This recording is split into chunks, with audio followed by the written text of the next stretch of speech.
You need something? Excellent. I can think of no one better suited to the task. We stand ready to inform you about all known threats.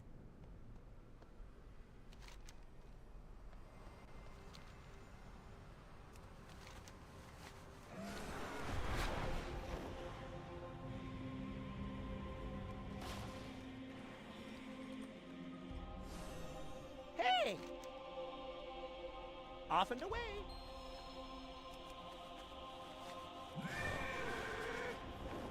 As the bank? How could...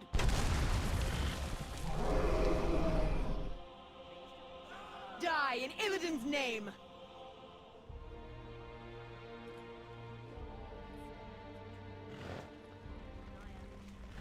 My life is dedicated to destroying the Burning Legion. There could still be demons lurking about.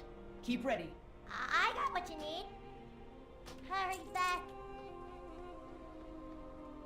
Hello. See you later. Need help? Light bless you. Well met. Go with honor, friend.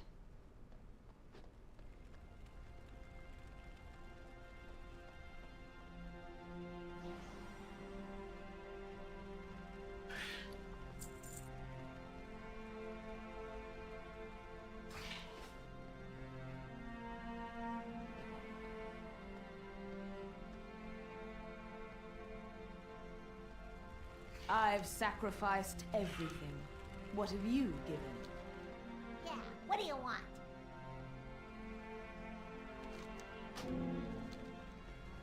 Lord Illidan knows there could still be demons lurking about. Keep ready. Have a good one. Need help? Farewell. Light be with you. Go with honor, friend. Time is money, friend. Keep it real.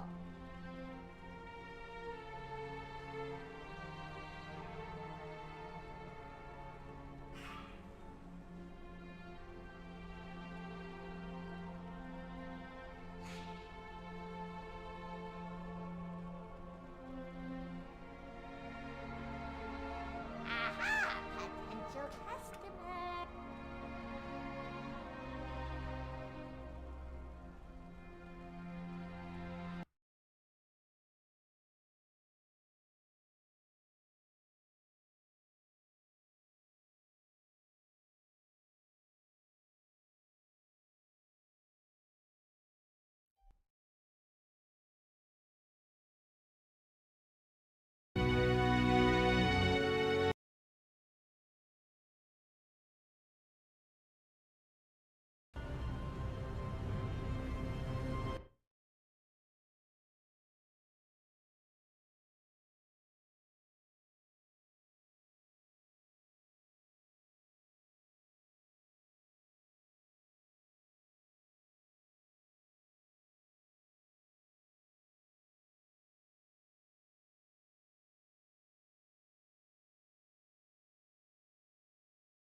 Interesting.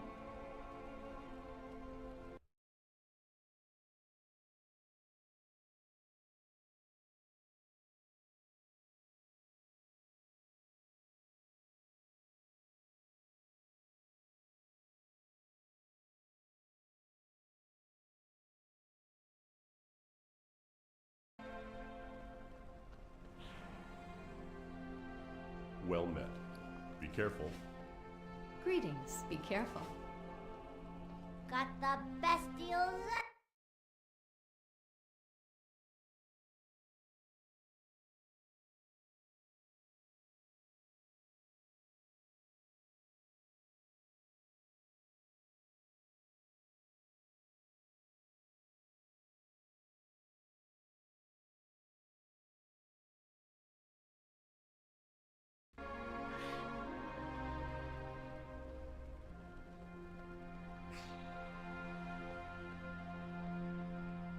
there. See you later. Hello.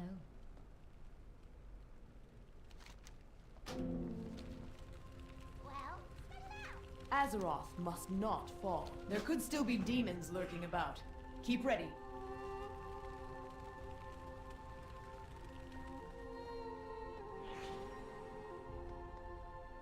How are you? See you around.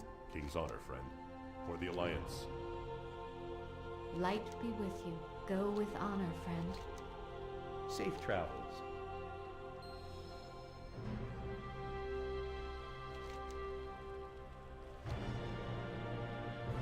What's up? Pleasure doing business with ya.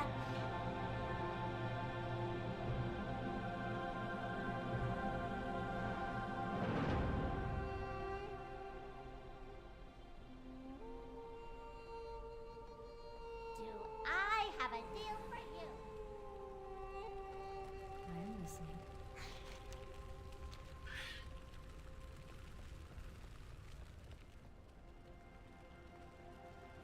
Yo! Smart mouth, huh?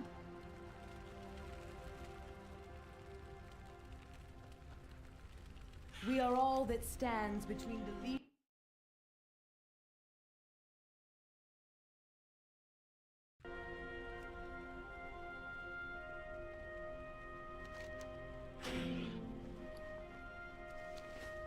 My life is dedicated to just. There could still be demons lurking about. Keep ready. What can I do for you? Be careful. Well met. Be careful. Good day to you. See you later.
Hello.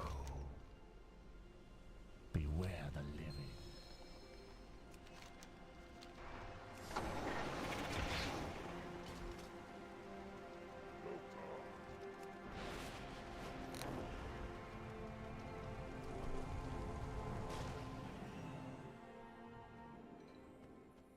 Light's blessings, traveler.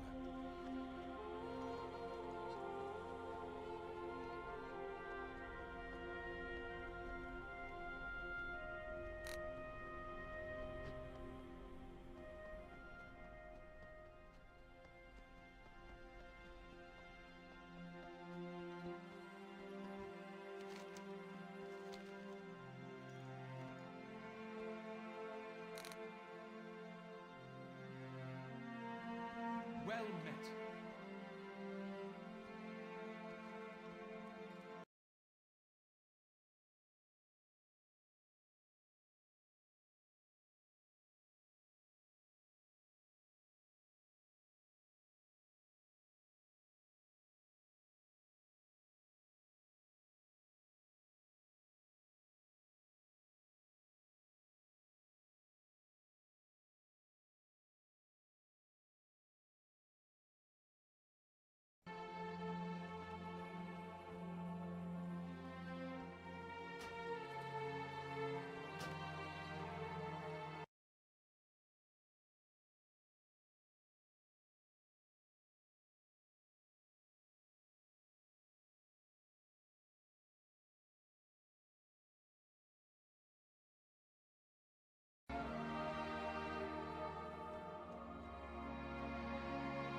I've sacrificed everything.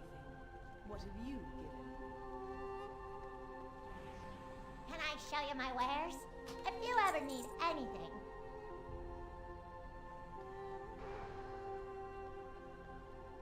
Hey there.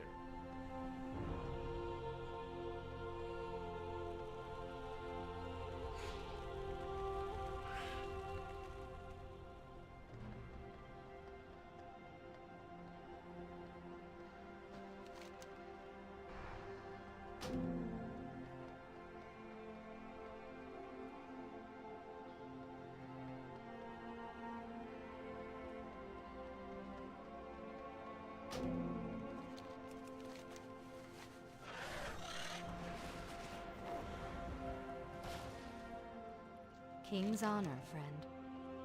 Safe travels.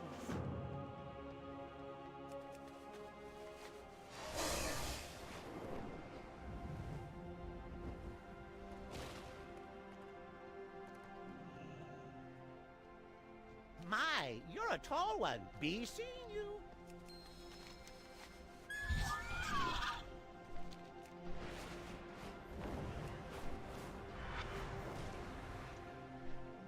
Speak quickly.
remains much to be done. It's good to have you on our side.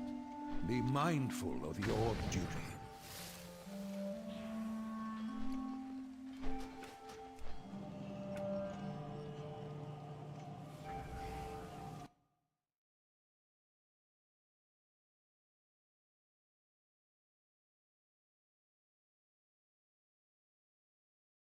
Why, like, are we gearing our characters for this? Like, you have dinars, or you can buy stuff from any of the bosses that you need. mean, retail is just dead as hell right now, right? Lemix is going pretty hard still. Okay, so that's not retail. That is retail-ish. It's retail-ish. Retail-ish. Yeah. Unfortunately, a lot of the Lemix people, you're not like playing with them, right? It's just like a solo thing. So, like, all the Lemix people exist. They're on my friends list. I see them logged in, but I don't really interact with them in any way. I mean, I've been having fun with it, but it's not for everyone. I mean, there's also just a bunch of other games that came out, and it's the end of expansion, like, go do something else with my life for a little bit, so... Yeah, I did something 2 days ago that the pod, my co-casters and the viewers might not want to hear, but I actually created a hardcore WoW character. And that's what I did yesterday. That's how bored we are. I'm considering playing hardcore WoW again, like just completely dead server. There's actually a surprising amount of people that play. I was gonna say dead server, but I was honestly this is like kind of a troll take, but I just want Blizzard to like nuke the servers and get rid of Classic and all that stuff, so that whenever they come out with something, everyone's like hype about it, right? Like, I hate that I have like, oh, I can do this now, and like everyone's doing this ultra hardcore thing, like Peekaboo and all them are playing again, and it's like, when inevitably Blizzard does do something new with Classic, everyone's like, I don't know, I kind of want that build up again where everyone's super hype, but everyone's like kind of playing and dabbling back into it again. Somebody asked me when you were going to stream again because it's been 2 weeks. Somebody asked me that today, and I go, yeah, I don't know, man. He got addicted to hardcore last time. He needed like a 2-month break, and you know, you never really know. He's going to maybe take a break before next expansion. Oh no, maybe related. I don't know. For me, it's like, it's just hard sometimes to turn the stream on and just do stuff if there's nothing to do. And my schedule has been so erratic. Like, basically, here's my playing with WoW is I play my raid, right? So 3 hours on Tuesday and Wednesday. And then if someone asks me to do keys and I'm not busy, I'll do keys. But it's like, I have no schedule, I have no group, like I have no anything, to the point where I'm not even logging into AFK and Dornegal anymore. Like, it's just that infrequent. Yeah. Right? I mean, I'm pretty sure it's similar to most people who don't have a static group right now. And so, like, I don't know, like, do I turn on my stream and then do 2 keys and then, oh, some guy's tired and then we stop and, like, I don't know. So it's not really like that much of a disinterest in streaming, but it's more so just a lot of my days lately are just like sitting around doing nothing, just like watching YouTube, yeah, watching streams, watching Fellowship. I've been liking watching Fellowship more than playing lately. Fellowship, I think, is rapidly reaching the point where I'm starting to have to like, you know, do 100 resets to time a dungeon, and I'm like, oh, fucking hell. We love Brazil keys. I have a question about Fellowship, and that's how much of it is actually like them improving on certain aspects of WoW, and how much of it is just the new game, and the level of optimization in Fellowship hasn't happened yet to make it more fun. Well, I mean, it's both, of course. Like, I think it's a lot of it. It's a lot of it for sure. Like, I think, I wouldn't say even so much improving, more so just a new set of eyes, right? Like, you have the Blizzard people and the M+. One of the biggest complaints about M+ is how formulaic it is and how balanced, especially lately, it has to be. Like, they definitely take a lot less risks with things and just sort of, like, use the same formula for dungeons over and over again. And Fellowship kind of put a rattle in that, and they're kind of doing different stuff. And so, I mean, some of the bosses and some of the dungeons of Fellowship and, like, mechanics are just, like, way out there, but yeah, it's just different. It's just different and fun. But it's, I don't even know if you could debatably say better, right? It's just like something new for sure. The game is not balanced. Like in World of Warcraft, people, I would say they care a lot more about balance than the Fellowship people. Fellowship not balanced absolutely in the slightest, whether it be from class balance, whether it be from dungeon parity, whether it be from mechanics, whether it be from what you do. There is, you guys remember Necrotic Wake, how you carry a flesh crafter around the entire dungeon? There is a dungeon in Fellowship similar. It's called Empyrean Sands, and you carry the greed spawn mob around for like 10 minutes and let it kill the entire dungeon for you. It's terrible. And it's like, yeah, that's the guy. He does like an AoE circle, and it like puts Yes. a stacking dot on everybody, including the mob. It's like a dot, and it gives you a haste buff. And I think the intention was like get in it and then see how much haste you could possibly get. Except for it also works on the mobs, so you just drag it around and put it on the mobs at a really high speed and don't even go in it, and then it just kills the mobs. And so yeah, I mean, again, it's like fun, right? Because it's its own standalone game, and no one's really taking it too. No, okay, I shouldn't say no one's taking it seriously. It's but not meant if to be you don't- balanced. It's kind of the important thing. It's a very different game. It's like an ARPG that's again not meant to be balanced. Where if you look at a World of Warcraft season, honestly, class balance impedes your ability to be able to play the game. And if you turn your 30-minute gambit into a Priory of the Sacred Flame that's untimable, yeah, you're annoyed. It's just a completely different design. Today, it shatters Yeah, the it was just really bonds interesting. of Like, I know that seek to crush us affixes are a thing. People don't seem to be crazy about, like, people seem to Our accept protected them. wards now Obviously, are Fellowship doesn't have Sims yet, and I hope they never will, because that's a level of optimization that I think actually plagues WoW to this day. Because you don't, like, while you may know what is best and what is not best, like, there's no discrete data chart showing, you know, Rhyme does 30% more damage than, I don't know, the other character. I don't know the tier list of heroes. Oh, you know yeah. what I mean? Like, I think it's more like discovering new builds and stuff like that is always kind of keeping. yeah, the game is still so new. Yeah. I think it's a lot of newness, but I mean, that's how it is with any new game. I mean, we're all going to be infatuated with Midnight whenever it comes out. We're going to be slamming, you know, 10-hour days, flying around, bugging, exploiting Renown to be able to get... What did they even get out of exploiting Renown at the beginning of the expansion? Whatever the hell it was. Doing the Halafal Arathi rep for... What did they do the Halafal Arathi rep? I don't even know what you did that for. Like 5 item levels on a piece of gear or some bullshit? Yeah, champion level bracers or whatever. Yeah. Like, we're all gonna be doing that at the beginning of Midnight. It's just, it is a lot of newness with the new game, yeah. Gotcha.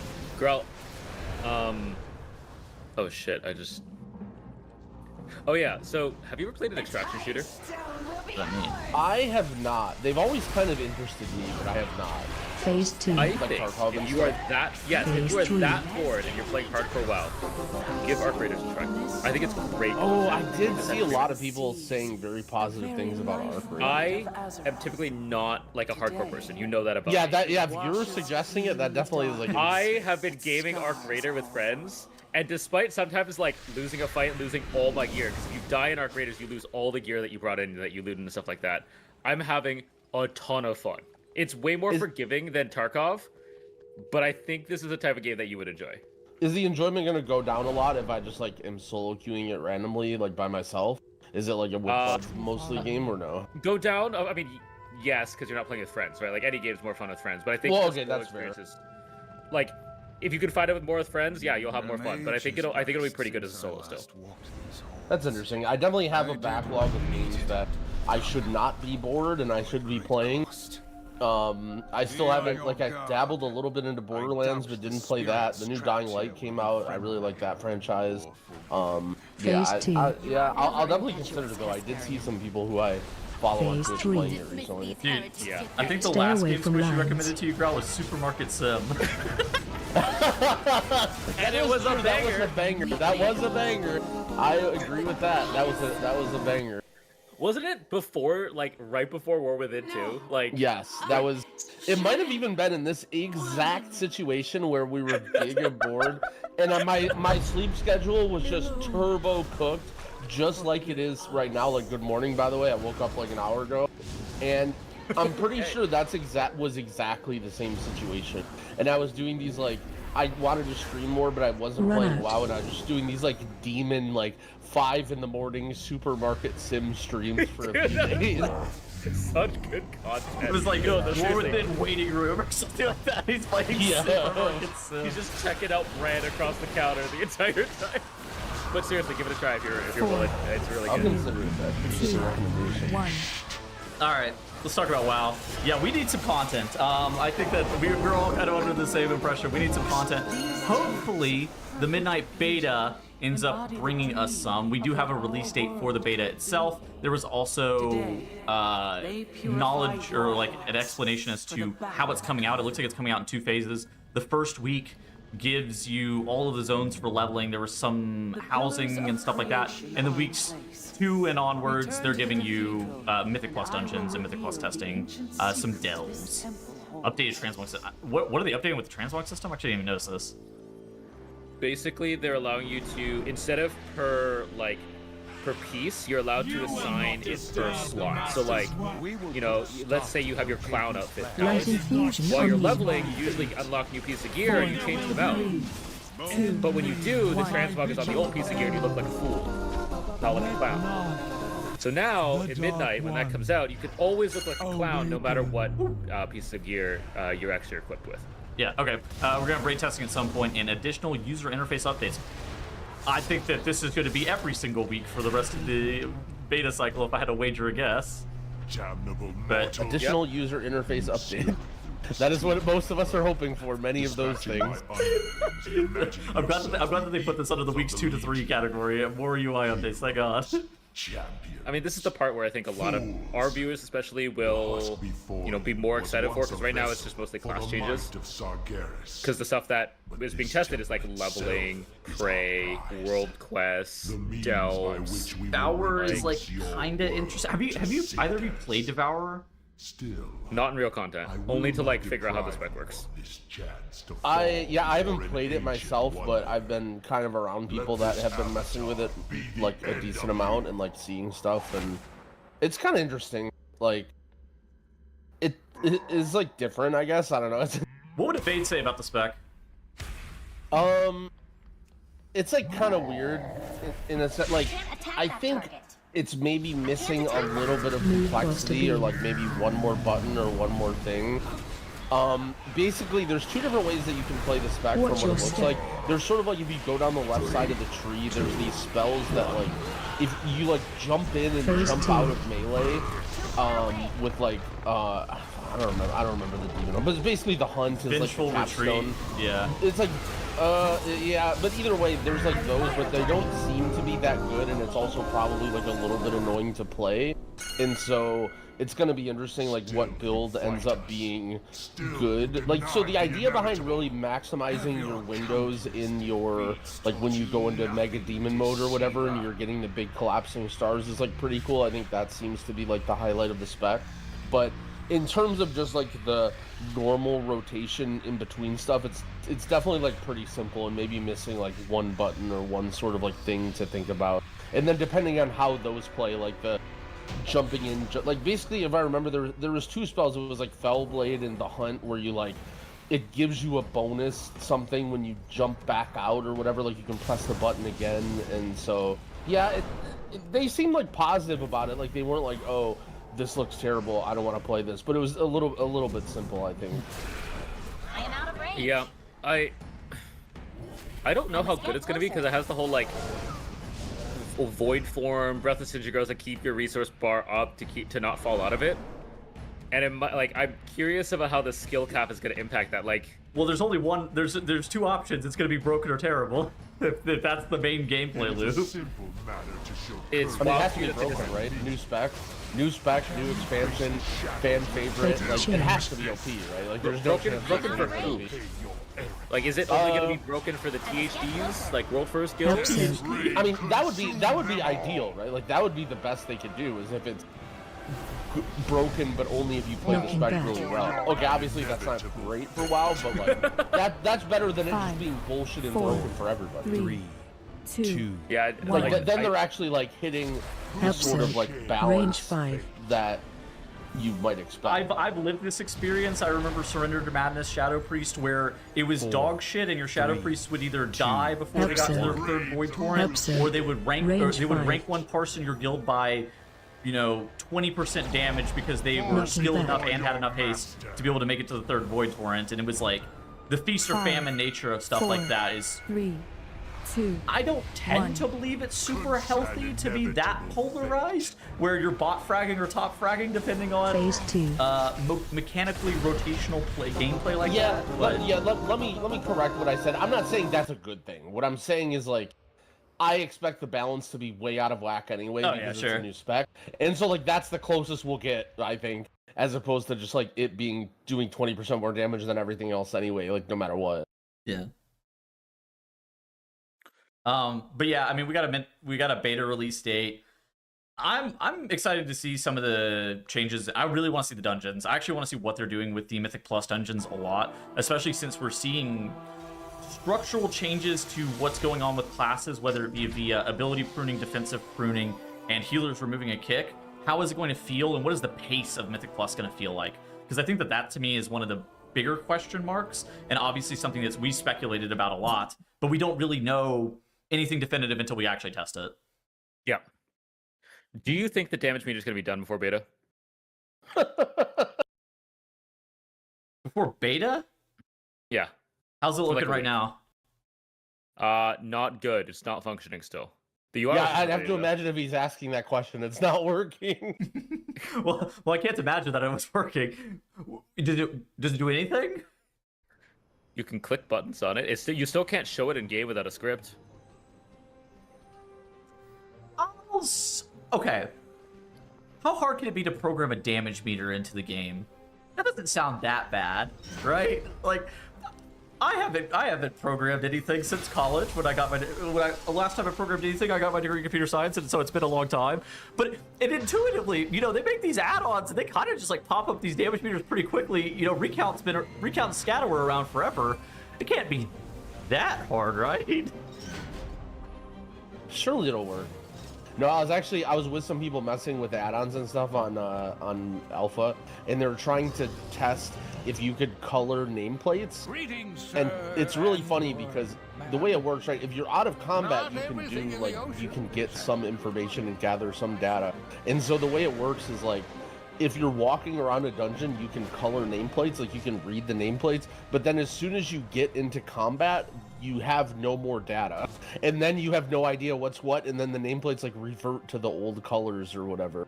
Yeah. And it's just like, it's just very weird, and I'm wondering if like, is that gonna be a thing where like you use an add-on that colors nameplates only out of combat, and then you focus your mob, and then as soon as the pack starts, you're like, oh, I don't have that now. Hero of the podcast, Terrathal, working on a UI add-on. You see this? Yeah. I didn't want to name people if they didn't know. I guess it doesn't really matter at the end of the day. But yeah, Terrathal was one of them doing it. Yeah. He's working. I don't even know if he's going to finish it. I'm just saying that he's working on it to try to see what actually can be tested with the UI changes on the alpha right now. And he was trying to create. He explained to me what he was saying is that he was trying to create something that looked similar to Elv UI. I mean, it doesn't look bad. Like, here's the thing, right? I think everyone's just wondering if Blizzard can get the stuff working, right? Yeah. Like, is every single piece gonna work? Again, like, I think the party frame features and the nameplate features are the big ones of like, are you gonna be able to filter out debuffs? Is it gonna be messy? I mean, I just don't think it's gonna be the end of the world if it's not. Like, if you just have to use base frames, it's like not going to be great, but it's not going to be the end of the world. Like, it's going to be a little annoying with debuffs and stuff, but we'll get over it. Yeah, I mean, I feel like this is reverting back to the same conversation that we've had about add-ons for a while. Yeah, and we got to stall for a little bit until we get the resiliency segment of the show. Hold on, where do I see? Okay, edit mode. Where's the damage meter? Well, Squishy said you can't even. It doesn't even show unless you use a script, right? You can't see it without a script. I'm logging back out. If you go to edit mode, it's there. Like, it thinks it's there in the bottom right. Yeah, right? But it's not actually there.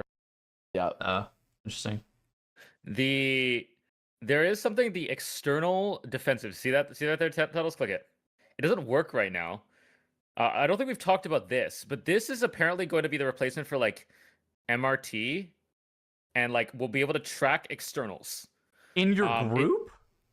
Yeah, they said that this was coming. You knew about this, surely. I feel like I didn't really gauge the impact that something like this is going to have. Yeah, this is supposedly going to be an external defensive tracker. So if you for Ironbark, Guardian Spirit, that kind of thing, that will show up in this frame. What is on there cannot be changed by the player. It is determined only and solely by Blizzard. I hate this. Is this working as well? No, it's not working. Strange. No. Okay, yeah. So basically, for the audio-only listeners, it just looks like your buff bar. Like it's just this big thing of all these icons and numbers and stuff. It doesn't really, it doesn't look like it's curated or anyway. Also, notably, there are other things on there too. Like for example, Vortex, Typhoon, Soothe. Yeah, it's not just like this is. Yeah, it's different for every class right now. Like this is just that's just okay. That's just like the filler sample thing. That doesn't necessarily mean those spells are there. Okay, I see now. Yeah, that makes sense. So we don't know exactly what's going to be on there. All we know is we won't be able to edit it. Correct. It actually doesn't look too bad. Like to be honest, like if Telos makes that smaller right now, it kind of looks a little bit like MRT, but like with icons instead of names. Actually, no. Yeah. Wait. MRT does I don't necessarily think this stuff is that bad. You know, like having an Omni CD-esque thing or having an MRT. Like basically what Squishy's referring to when he talks about MRT is like before Omni CD and or in Raid, you sort of have like a little widget in the corner of your screen that shows cooldowns that you care about. Like the raid leader might have like, you know, the big healing CDs, or the tanks might have all of the externals from all the healers. You know, the healers might have like, you know, specific things that they care about, Innervate or whatever. That's kind of gone by the wayside, I feel like, where you mostly just assign everything and use liquid reminders for everything nowadays. But it is kind of nice to see and have or whatever. It definitely is kind of funny and kind of shows how behind they are, that's what they're putting in is the MRT notes that we used 3 expansions ago and not anything to do with like Omni CD or reminders or whatever. Do I run the script? Yeah. Then and in this episode, Dettles crashes his game in the podcast recording, trying to run a script on the beta. Please God.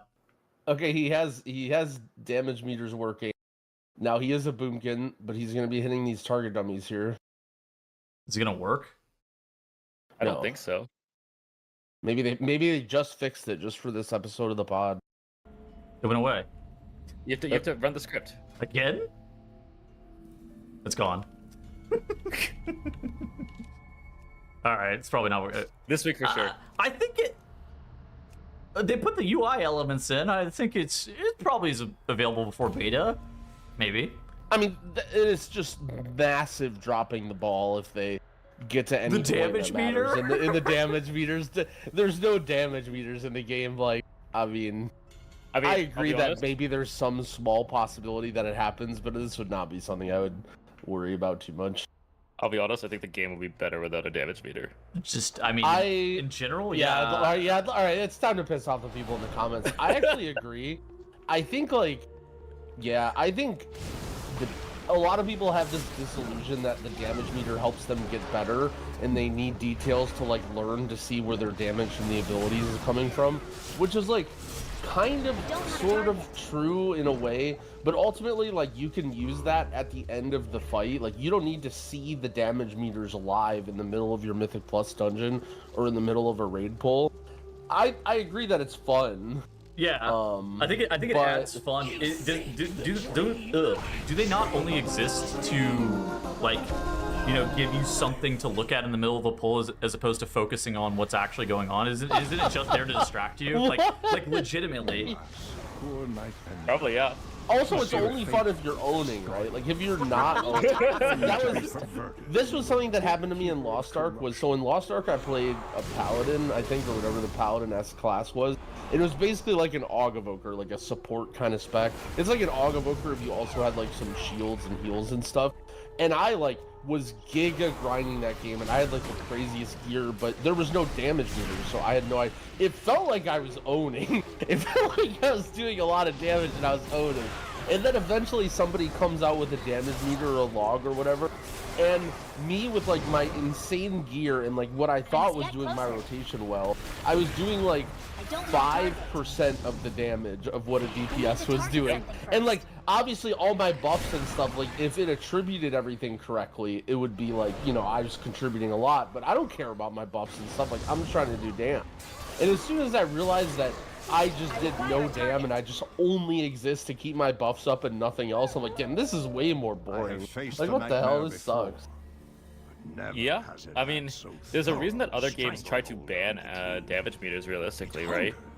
Like Final Fantasy, Lost Ark, Not let its whispers damage meters, I think.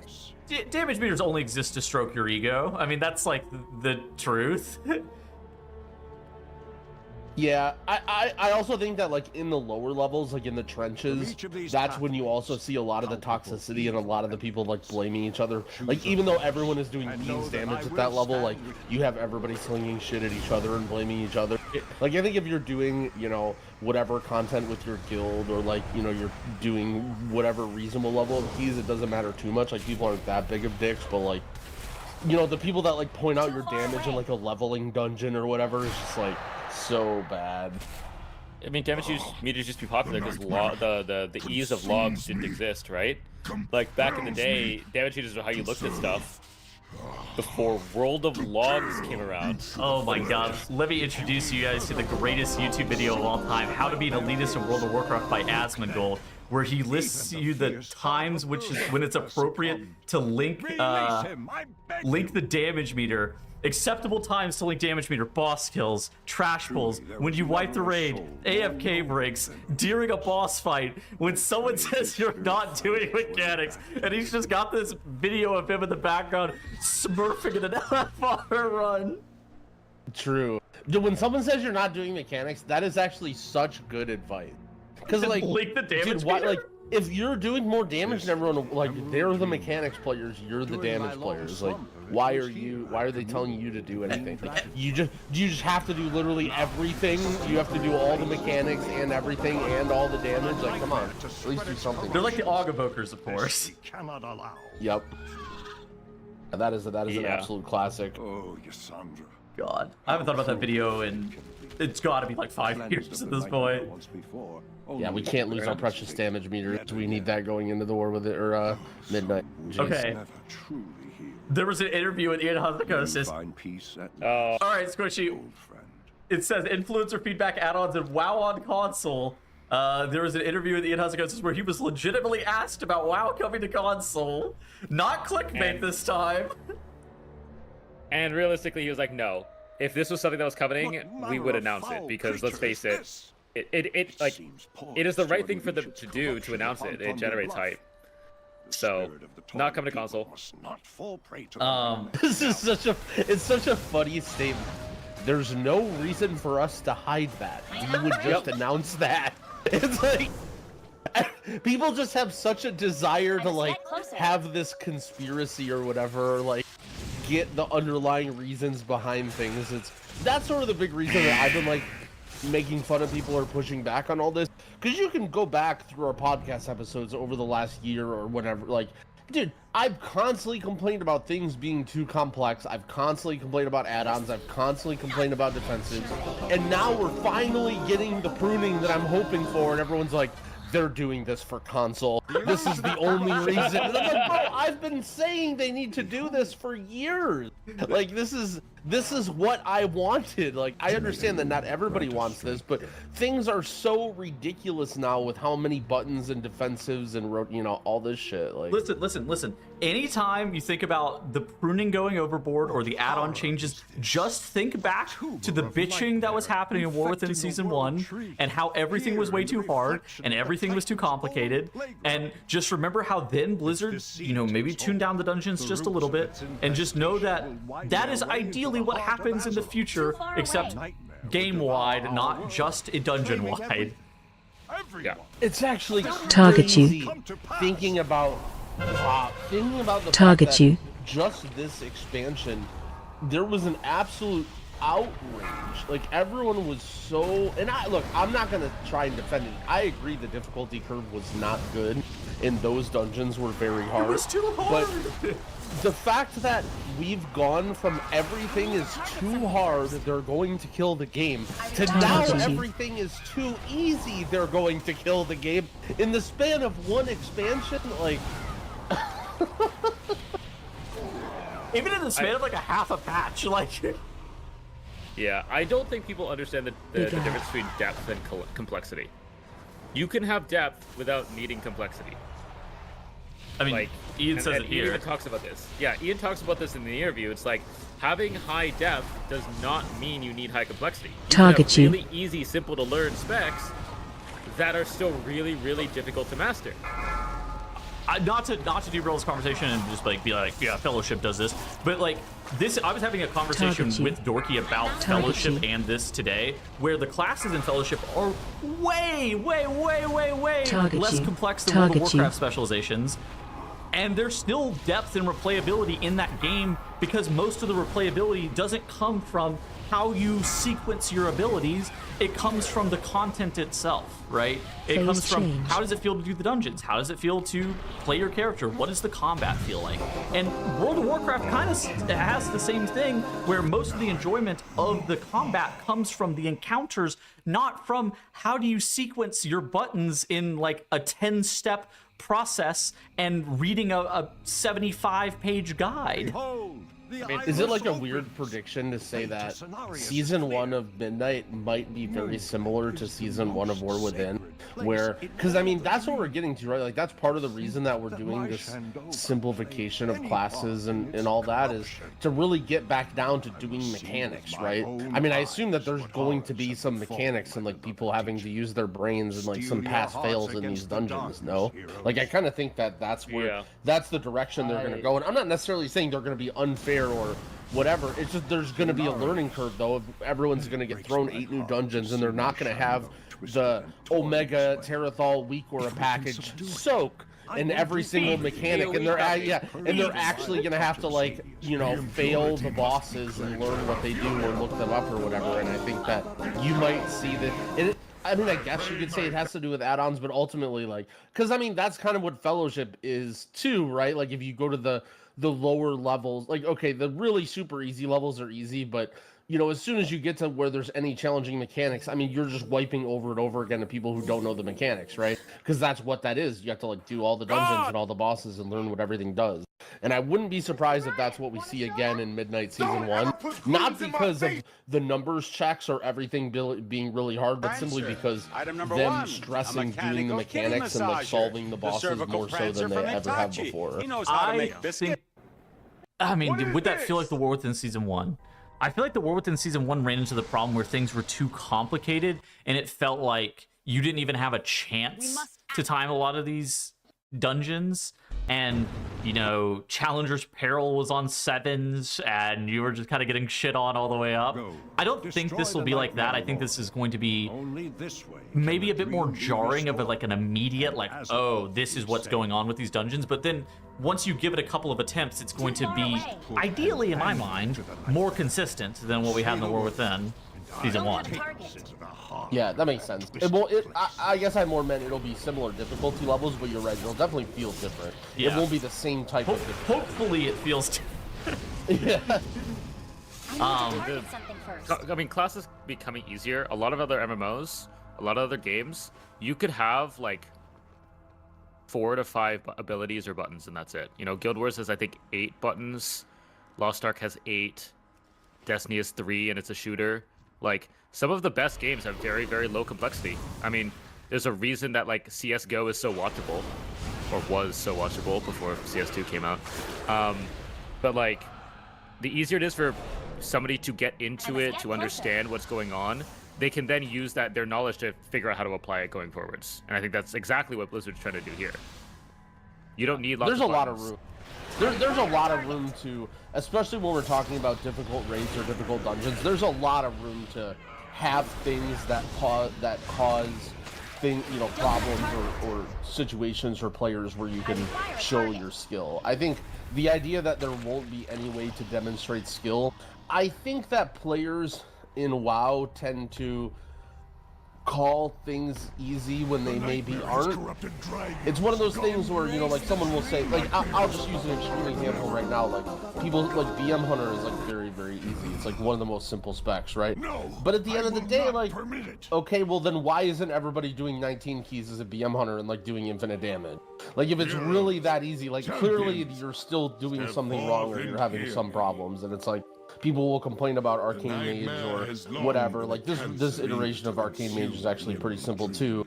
But at the end of the day, like, you know, you're still doing things wrong. Like, there are still a lot of errors on the table. And honestly, I don't really, like, I think one of the problems with some of the very complex iterations of the classes is that the errors are so punishing. Like, it feels terrible to play a class where you make a mistake and then you lose 30% of your damage on the pull because you messed up like some sequencing thing or whatever. Like, I don't necessarily mind classes being more punishing and like, okay, if you're blasting on Hunter, you're doing 10 mil, but if you're, you know, making, you know, not playing perfectly, you're doing 7 or 8 mil, right? Like, I don't think that's necessarily that bad of a thing. Like, I think that's like, you know, it gives you something to shoot for, but at the same time, you're not like really super holding your team back or like really struggling if you're, you know, for whatever reason, not doing well. For as many tools as World of Warcraft has, it's so funny that, you know, you send things and then you determine what's what you should be tracking versus what you shouldn't based on how much of a damage loss it would be to not track it, right? Like you sit there and you're like, oh, it's a 0.3% increase if I track this and play optimally. That sounds like brain effort that I can't allocate towards that. I'll think about something else instead.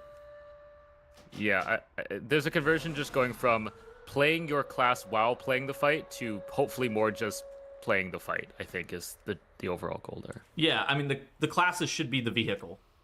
They shouldn't be they shouldn't be the only thing. But do classes in depth does create replayability in the content, and so you can't have your classes just suck. Like that's kind of the important thing. But I mean, in most situations, I actually think that Blizzard could go even more extreme with this. 1 defensive, 1 CC ability. Yeah. Then like that's the most extreme kind of version, and then that's all you have on each individual specialization. And there still is depth, right? The depth is created via the content, and you can have rotational depth on your character and how you play the game, and it can still be fun while, you know, now we're removing the bullshit where you're having to do an interrupt rotation and an elaborate CC chain and press a defensive or die. Instead, you're then using a defensive to mitigate an ability, and there's never any situation, not even like a one shot. I'm not talking about one shot specifically, but the situation where it's either press a defensive or die, those go away, and then it's like a very different landscape of what's going on. I mean, I just think class complexity and like variety is such a strength in WoW that there's no chance that that's going away. You know, I was talking to somebody about Fellowship the other day that didn't end up playing that much. And I you know, we were sort of talking about it. They're like, yeah, I like the game, but none of the classes really reached out to me. You know, like I wanted to play, but like nothing was like I got really addicted and hooked to. And it's like, yeah, you know, if you play healer, there's 2 healers. You know, like if you don't like those 2 healers, then you don't really have much to play, right? Whereas WoW, like there's no way you're not going to find a spec that you like. I definitely sympathize with the idea that like I've been playing Ret Paladin for 17 years and I need Ret Paladin to be like this and now I don't like it anymore. Like that's definitely a somewhat legitimate concern, but if you just go into the game with an open mind, like, okay, in Midnight I'm going to look for a class that's fun, you're going to find a class that you think is very, very fun. I think a lot of people are being incredibly closed-minded right now and basing it, I would almost describe it as fear-mongering, right? They're afraid of the unknown more than they're afraid of the actual things that are occurring to the game. For sure. And afraid of change too, right? They don't want change, they don't want unknown. They kind of just like, yeah, I mean, and those are legitimate things, right? Like everybody hates that. I was talking, you know, Squidgy mentioned that the other day, like, you know, you log onto YouTube and they change the way the UI looks and you're like, this is terrible, I hate this. You know, and this is like a group of like the greatest UI UX designers on earth is like probably working at Google or whatever, and we're just like, this is so stupid. YouTube is idiots, why are they doing this? But eventually you just get used to it. I still hate the new YouTube subscription screen. I still hate it. The YouTube subscription screen is dog shit. Like that thing is bad. Like that's bad. The old one was so much better. The fucking thumbnails are like this big now, and I hate it. Like that's bad for not because like you hate change, but because that I don't even know. That version of the site is just terrible. Also in this Ian interview, something that... Alright, what was this one, Squishy? What's the biggest evolution of the WoW community? Because I thought his answers for this were hysterical. So the direct answer was basically the way that the World of Warcraft community has grown up with the internet. You know, the internet has changed over the last 5 to 10 years, and one of them is the importance and rise of influencers. And Blizzard has basically had at that. And so, the example that Ian gave was at BlizzCons, he usually talks to a bunch of people. You know, he's hanging around, having a drink maybe. He talks to people. We've seen him in the hotels many times, taking pictures, talking, stuff like that. He mentioned that in up to 2016, 2017, he used to get really diverse answers that reflected their personal experience. But now, when he gets feedback from people, he usually list off a couple of issues, and within a couple of those issues, Ian would know exactly which video they've watched and who made that video, and the next 3 issues that they're going to bring up. I sense the touch of Cenarius. That's interesting. That goes against what I want to hear. My brain doesn't want to hear that. But the way has been sealed by dark I think it's... We must sever the tendrils of power. I think it makes sense as to how it happens, right? Because, like, once you become a more...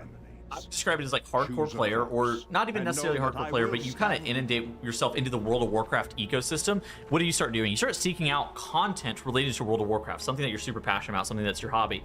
And then you see people who, you know, have that same love and passion for the hobby that you do, but, you know, maybe they're experiencing a problem. What is that problem? Oh, you know, 10s are too hard in the War Within, so they're complaining about 10s. And then, you know, your favorite YouTuber Quasi releases a video, an open letter to Blizzard, where he's talking about, oh, Blizzard, please do these things to Mythic Plus to make Mythic Plus great again. And then it's like, and you sit there and you're like, oh, I actually kind of resonate with a lot of these problems. And then it's like, then you go to BlizzCon and Ian Hazzikostas approaches you and you're like, all you can think of is that Quasi video, right?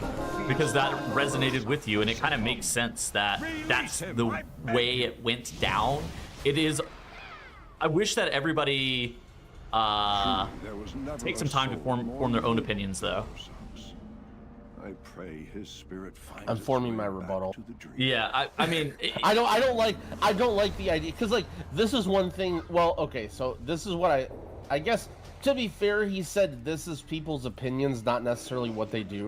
One of the least favorite things about the podcast is the idea that I'm somehow supposed to be the voice of everybody and telling Blizzard what the game should be for everybody, and the idea that Blizzard listens to me and then does things that I say.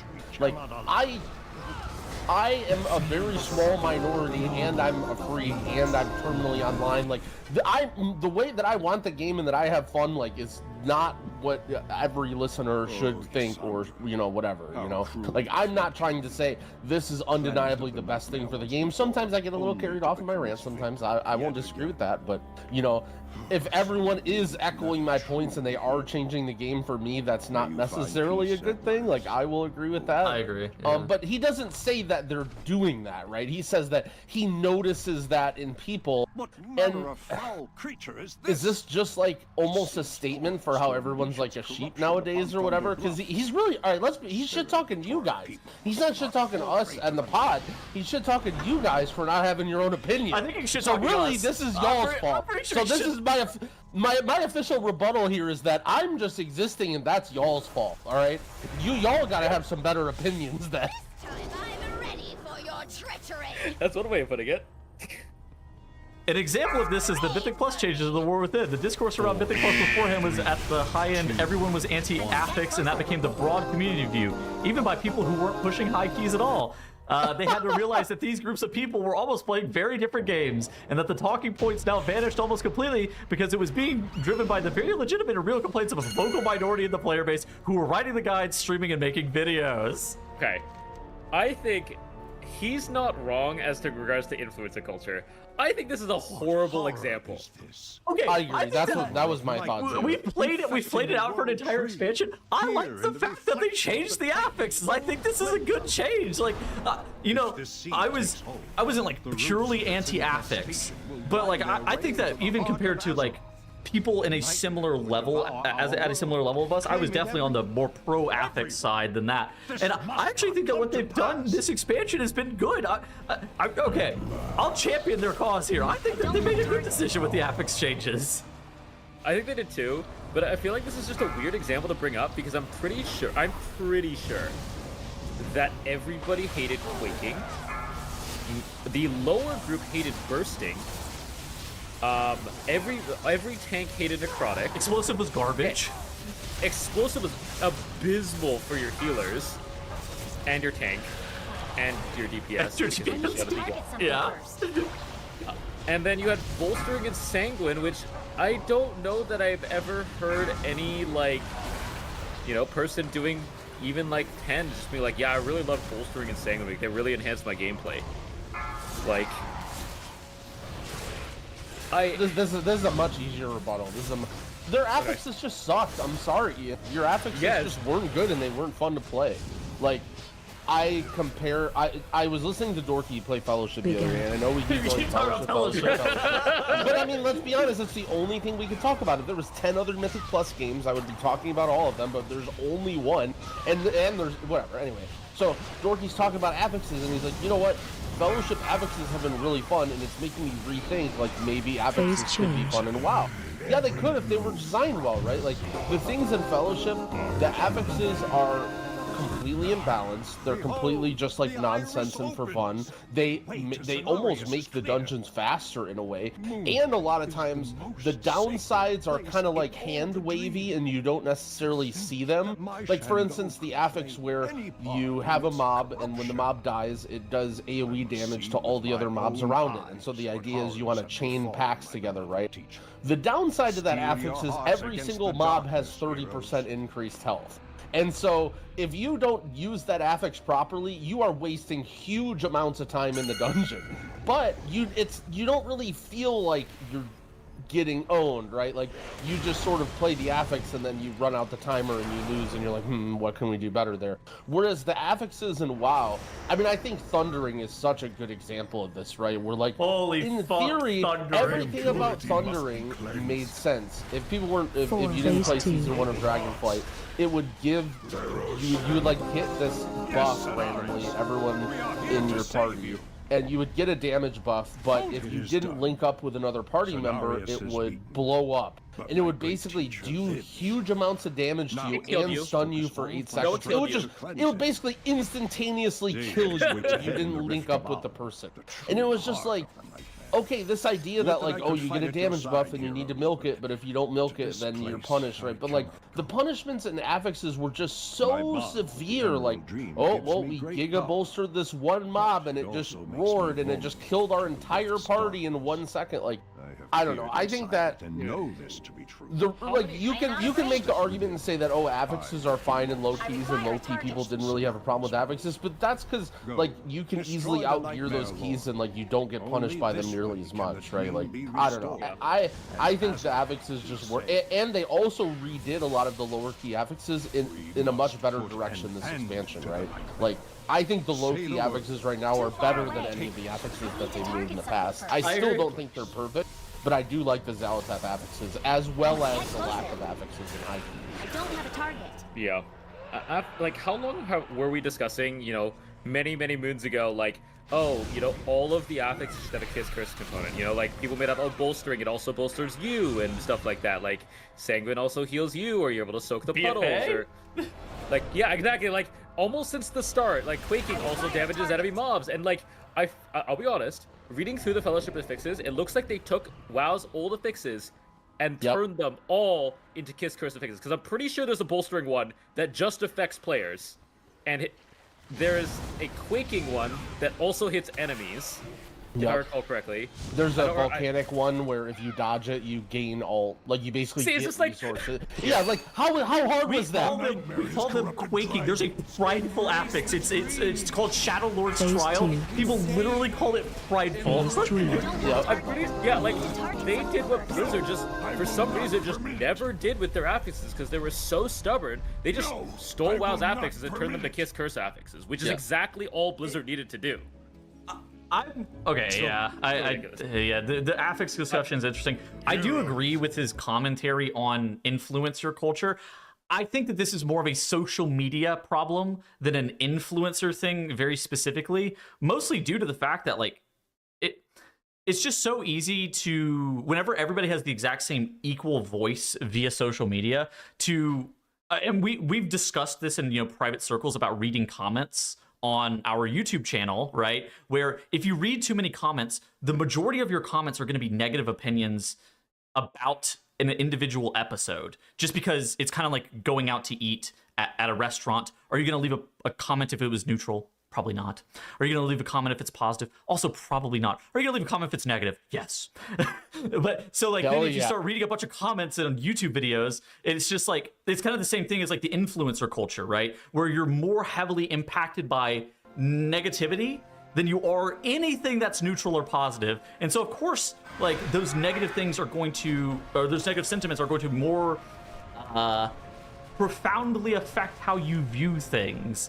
And that's why you also see a bunch of people making very largely negative YouTube videos, which I actually wish that wasn't the meta. I know this is maybe getting out a little bit in the weeds and more talking about just like a YouTube culture thing and like maybe like a state of society thing. But I really wish that the negativity wasn't a part of how to make viral videos, because negativity just sucks, and it just kind of sucks the fun out of everything. And if you just read a bunch of negative comments, then it changes.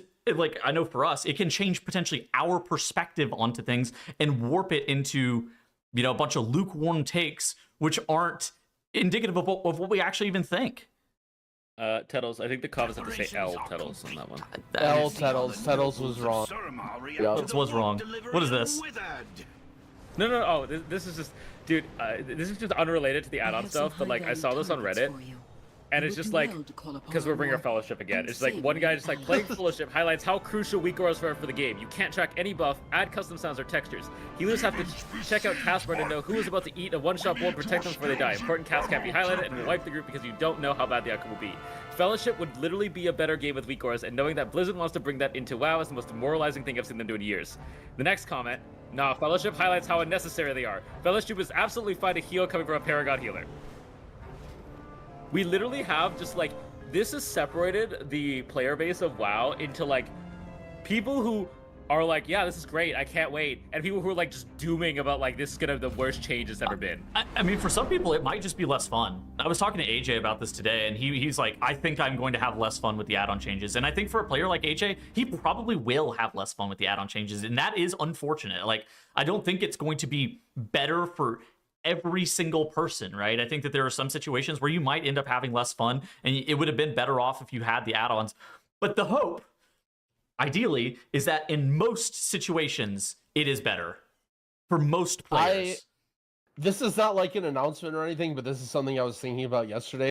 I think that we should really try and have Ellismere on the pod. We do need Ellismere on the pod. What he has to say about this, because Ellismere is somebody who's been outspoken about, basically, I mean, he's a big add-on guy, he's a big weak aura guy, he's been talking about skill expression, he's been very politely one of the voices of reasons of the people who have been like anti-Midnight, basically, and Fellowship sort of encapsulates that. And so Ellismere just recently started playing Fellowship. He kind of like didn't jump on the launch bandwagon, but he started playing later. That guy is, how long has he been streaming? 10 hours. That guy is so unbelievably addicted to this game. It is so funny. I mean, he's like he's been doing high key push with his team. Like, they're literally progging like 39 keys or whatever with his team. He can't call it right now. Like, look at this. He's definitely calling a dungeon. Never mind, I can't call him right now. Yeah. But bro, this guy, I'd be very interested to hear what he says, because I don't think this isn't like an aha, you're wrong, but I think I would like to hear how he sees both sides of it now that he's been forced to sit here and use a dogshit UI with no add-ons and no anything. I think he might say he would still enjoy the game more without it, but to me, this is a proof of concept that really what matters is, are your friends playing and is the game fun? You know, like, you can be addicted as hell to a game with a really dog shit UI and it doesn't really, you know, like, is it a little frustrating, especially when you're used to these things, right? When you're used to this weak aura that shows who's getting bolted on the party frames, and then now you don't have that, and it feels almost unfair when people die to those bolts or whatever. But at the same time, like, you know, it just is what it is. It's like, you know, you're used to playing PUBG in third person, and then you go to play the first person mode, and now it feels unfair. It's like, well, it's just different, you know, like you have a different set of challenges and different things that you face. But I think he would be a really interesting person, because a lot of times what we want to do, it's why we liked having Farfa on the pod, right? If having someone who has a different a viewpoint than us, but has a lot of good points and just sees the game differently, right? And I think that I'd be interested to hear. I'll hit him up for next week and see if we can get him on. It's just, sorry, I kind of just like sprung this in the middle of an episode, but I was thinking about this yesterday, and when you brought up the idea of like, would Fellowship be better with weak auras, I'd be interested to hear some of his take. Yeah, I think it's a great idea, honestly. Like, yeah.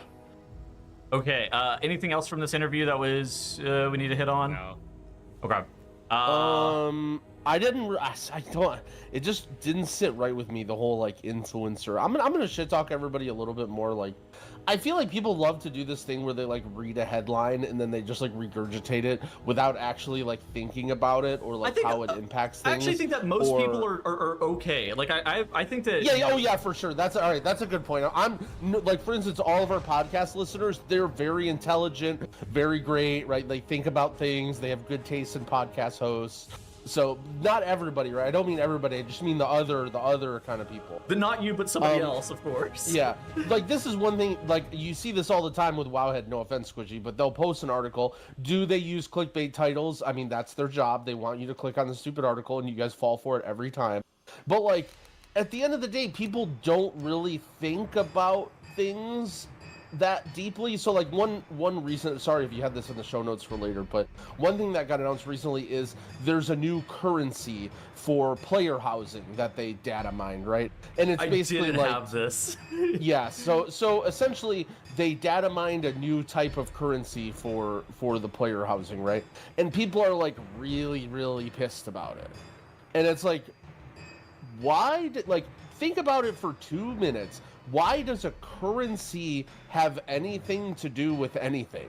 Like, so you're mad that the store isn't going to use Blizzard balance and they're instead using these coins? Like, what exactly is so angering? Like, if you're somebody who thought that there would be 0 in-game player housing microtransactions, I could maybe see you being upset by this, but who thought that, right? Everybody who saw player housing knew that there was going to be some level of microtransactions. And so what are we all mad about here? Like, you're mad that the in-game store is going to use Hearth coins instead of Blizzard balance. You want to take this one? I will judge for myself whether you are worthy. I think it's egregious that we're paying $15 a month for a sub, and then historically, hold on. Historically, we had very little to 0 MTX for an incredibly long time, and that changed probably around when Warlords, Legion, probably. Then Blizzard started actually adding more and more microtransaction cosmetics to the BNet store. But, and more than anything, I'm not as offended by the store as some people are. It does feel really annoying, though, that you're paying $15 a month for a sub, and Blizzard's getting you on the box fee, and Blizzard's getting you on the $90 Brutosaur, and Blizzard's getting you on the $30 of Epic Edition for early access to the game, and Blizzard's getting you on now the store for the cosmetics for the player housing that you've been waiting for 10 years. And it kind of feels, you know, crummy that everything has to be MTX'd whenever you're, again, paying $15 a month. That's not a cheap game. I mean, I agree with you, but what does the currency have to do with anything? Like, what has changed? You know, like, it's just, like, this is literally just Wowhead reminding you that you're mad. Like, that's what this article is. Like, you're already mad, right? And nothing that you said is wrong, by the way. I completely agree that paying for the base game, then having to pay for the extended edition to the game to play the game on the launch day because you don't want, you have to get early access or whatever. Then you have to pay the sub fee. Then you have to pay the, you know, like, I agree. This is all bullshit, right? But what does this have to do with the currency being data mined for player housing? Like that, that's my point here is like, okay, this is something that everybody's mad about, and so this is just like an thing that reminds everyone that they're mad, and now they're just mad. They're, oh yeah, I forgot I'm mad about this. Oh, player housing currency, blah, blah, blah. It's like, why is this specific thing? Oh yeah, sure. You know what I'm saying? Like, I guess I just don't see why. Like, this isn't really news. Too far away. Oh yeah, people are furious. Yeah, see, like, oh yeah. Star, expletive, April Fool's joke, LOL. Like, everyone's furious. But, like, I agree, right? The idea of microtransactions in a game that you have to buy the base game and you have to pay per month is ridiculous. But, what is this? Like, this is nothing. Like, this article is just like, hey, by the way, microtransactions, money, Blizzard greedy. And everyone's like, rah, rah, rah. Like, you know, like, how is this how we interact with each other and with the world that this is an article that gets posted and this is the reaction? Like, it's just so weird. I think I'm just so disconnected from why people get mad at games. I didn't actually think this would cause this much of a reaction, to be honest. Oh, come on. No, serious. I mean, like, I probably agree with you. Why the fuck does this matter? Like, that's what I thought. Yeah. If I want to support WoW, like, I will support WoW. If I don't want to support WoW, I won't support WoW. Like, I have no, like, realistically, WoW is a business, and in order to support the devs that keep making content, they need cash flow. You know, how are they making that cash flow? Well, sub is one way. Am I the biggest fan of it? No. But have they like increased the price for the last 20 years? No. So like, I can't really complain too much. The box price, sure, but they've increased the amount of content that they've been having. Like, where else is this money coming from? All right, I'm not gonna go as far as Squishy as to defend their monetization. Yeah. That was brave of you. Thank you for taking the aggro off of me there. But my point is just that the fact that there's a new currency being data mined means nothing. Like, this doesn't mean anything. Like, this is literally just like, hey, here's some art, here's some thingy, right? Like, that's all. That was the intention of the article, was like, hey, we found something. Like, whatever. This might, you know, this is what it's gonna look like. It could be like trainer tenders for all we know. Well, I mean, it just doesn't, like, you know. Everyone already knew there was gonna be house microtransactions anyway. Like, they're mad that there's a currency for it. Like, I just don't know what specifically about this is making everybody mad that they weren't mad about before the article came out. I mean, the real reason, like, in hindsight, is people hate this style of monetization. I like, assuming it is what we think it is, which is like the, you know, you buy a separate currency with real life, and that, you know, the bundle of 1,000 currency costing $10, but the thing they're selling you costs 1,100 tokens. Like, that style of monetization sucks. Like, in every game, in every reality, that type of monetization sucks, and you should just be able to buy direct. But that is what causes people to buy more. And it's pretty anti-consumer, but it makes people buy more, so people use it. Yeah, I don't know. I can't really get into a lather about this specifically. I see where Growl's coming from. To me, it's just not a huge... I never liked the sub fee. I'm just gonna, like, I don't know if this... I think this is probably an average take, but like, I started playing the game when I was 18 after I got a job, and I literally could not have afforded to play the game until 2015 after I graduated high school. Like, that's kind of the situation, and it's like, the sub fee, paying $15 a month on top of the box price, is just like, I just view that as like prohibitively expensive for people who are under the age of like 20, realistically. WoW also not really a huge cultural icon anymore, so I understand why they would never go away from it. Like, logically, I understand why it's gonna stay, because you've already got your consumers. But Thrall was featured in a United Airlines ad recently. It is still culturally relevant. Did you see that? Based. No, I did not see that. Oh my god. Let me go find it. You guys a United Airlines ad? Yes. Let me see. Where the fuck is it? It was so funny and just out of left field. Yep. What? We had Thrall and a guy in a Warcraft hoodie, and then Peppa Pig? What is going on here? Well, WoW is still culturally right. WoW is so culturally relevant, right up there with Crash Bandicoot and Peppa Pig. Yeah, Crash Bandicoot and Bumblebee or whatever the hell his name is. It was wild to see this. But yeah, I mean, I don't know. Like, I understand why they would never go away from the sub fee. Not my favorite thing. I don't blame you. Like, I mean, there's a number of people, a lot of people like old timers who know how to make gold. They just pay their sub fee via gold, right? Like, somebody's paying that though, right? Yeah, somebody's paying that, but that's what I mean. Like, it is, especially with the way, you know, things are going for a lot of people. Like, it is really tough. Blizzard makes $5 on every single WoW token, right? Is it 5? I think it is. Sounds right. Yeah. Is it 20 for 5? I don't actually know. I think it's. I think it's 20 for 15. Yeah. 20 for 15. Yeah. Sorry. I think they're making $5 on every WoW token, which is, like, you know, I get it.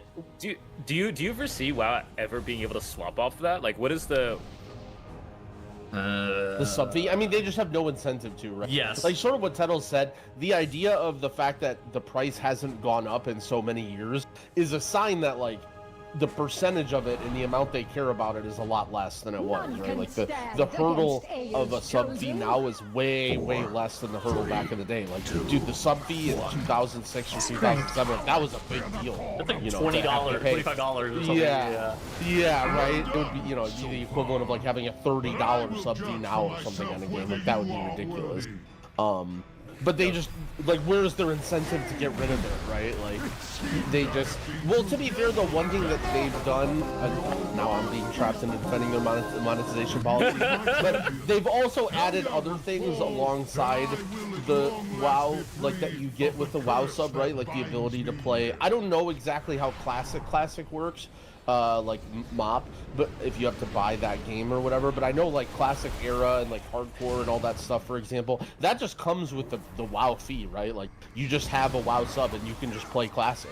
You don't need to like do anything I wouldn't mind if it was just a sub. Like, I think I start to get into the weeds whenever it's, I feel like I'm buying a game, you know, it's similar to how you buy any other video game, and then I'm paying a sub fee on top of it, and then they also have an MTX store, and it's like, most games only pick one of those monetization avenues, and somehow I have 3 of them. Well, I think another big thing about why the MTX stuff sucks is, like, if you go to play Dota or Apex or whatever, for example, the microtransactions aren't necessarily the main focus of the game. Like, you know, you're there for the competitive aspect of the game and playing it, but in WoW, you know, the way that your character looks and your MOG and your appearance and your achievements, like, all this stuff is an interwoven part of your enjoyment of the game, you know, and to have that, like, you get this, like, in Counter-Strike, for example, if they make this crazy knife or whatever, you're not really upset about it unless it's impacting the game, but in WoW, it's like, hey, that mount could have been used for something in the game. Like, that could have been an achievement or something cool in the game, and now it feels like you get that taken away. That's my biggest qualm with microtransactions. Yeah.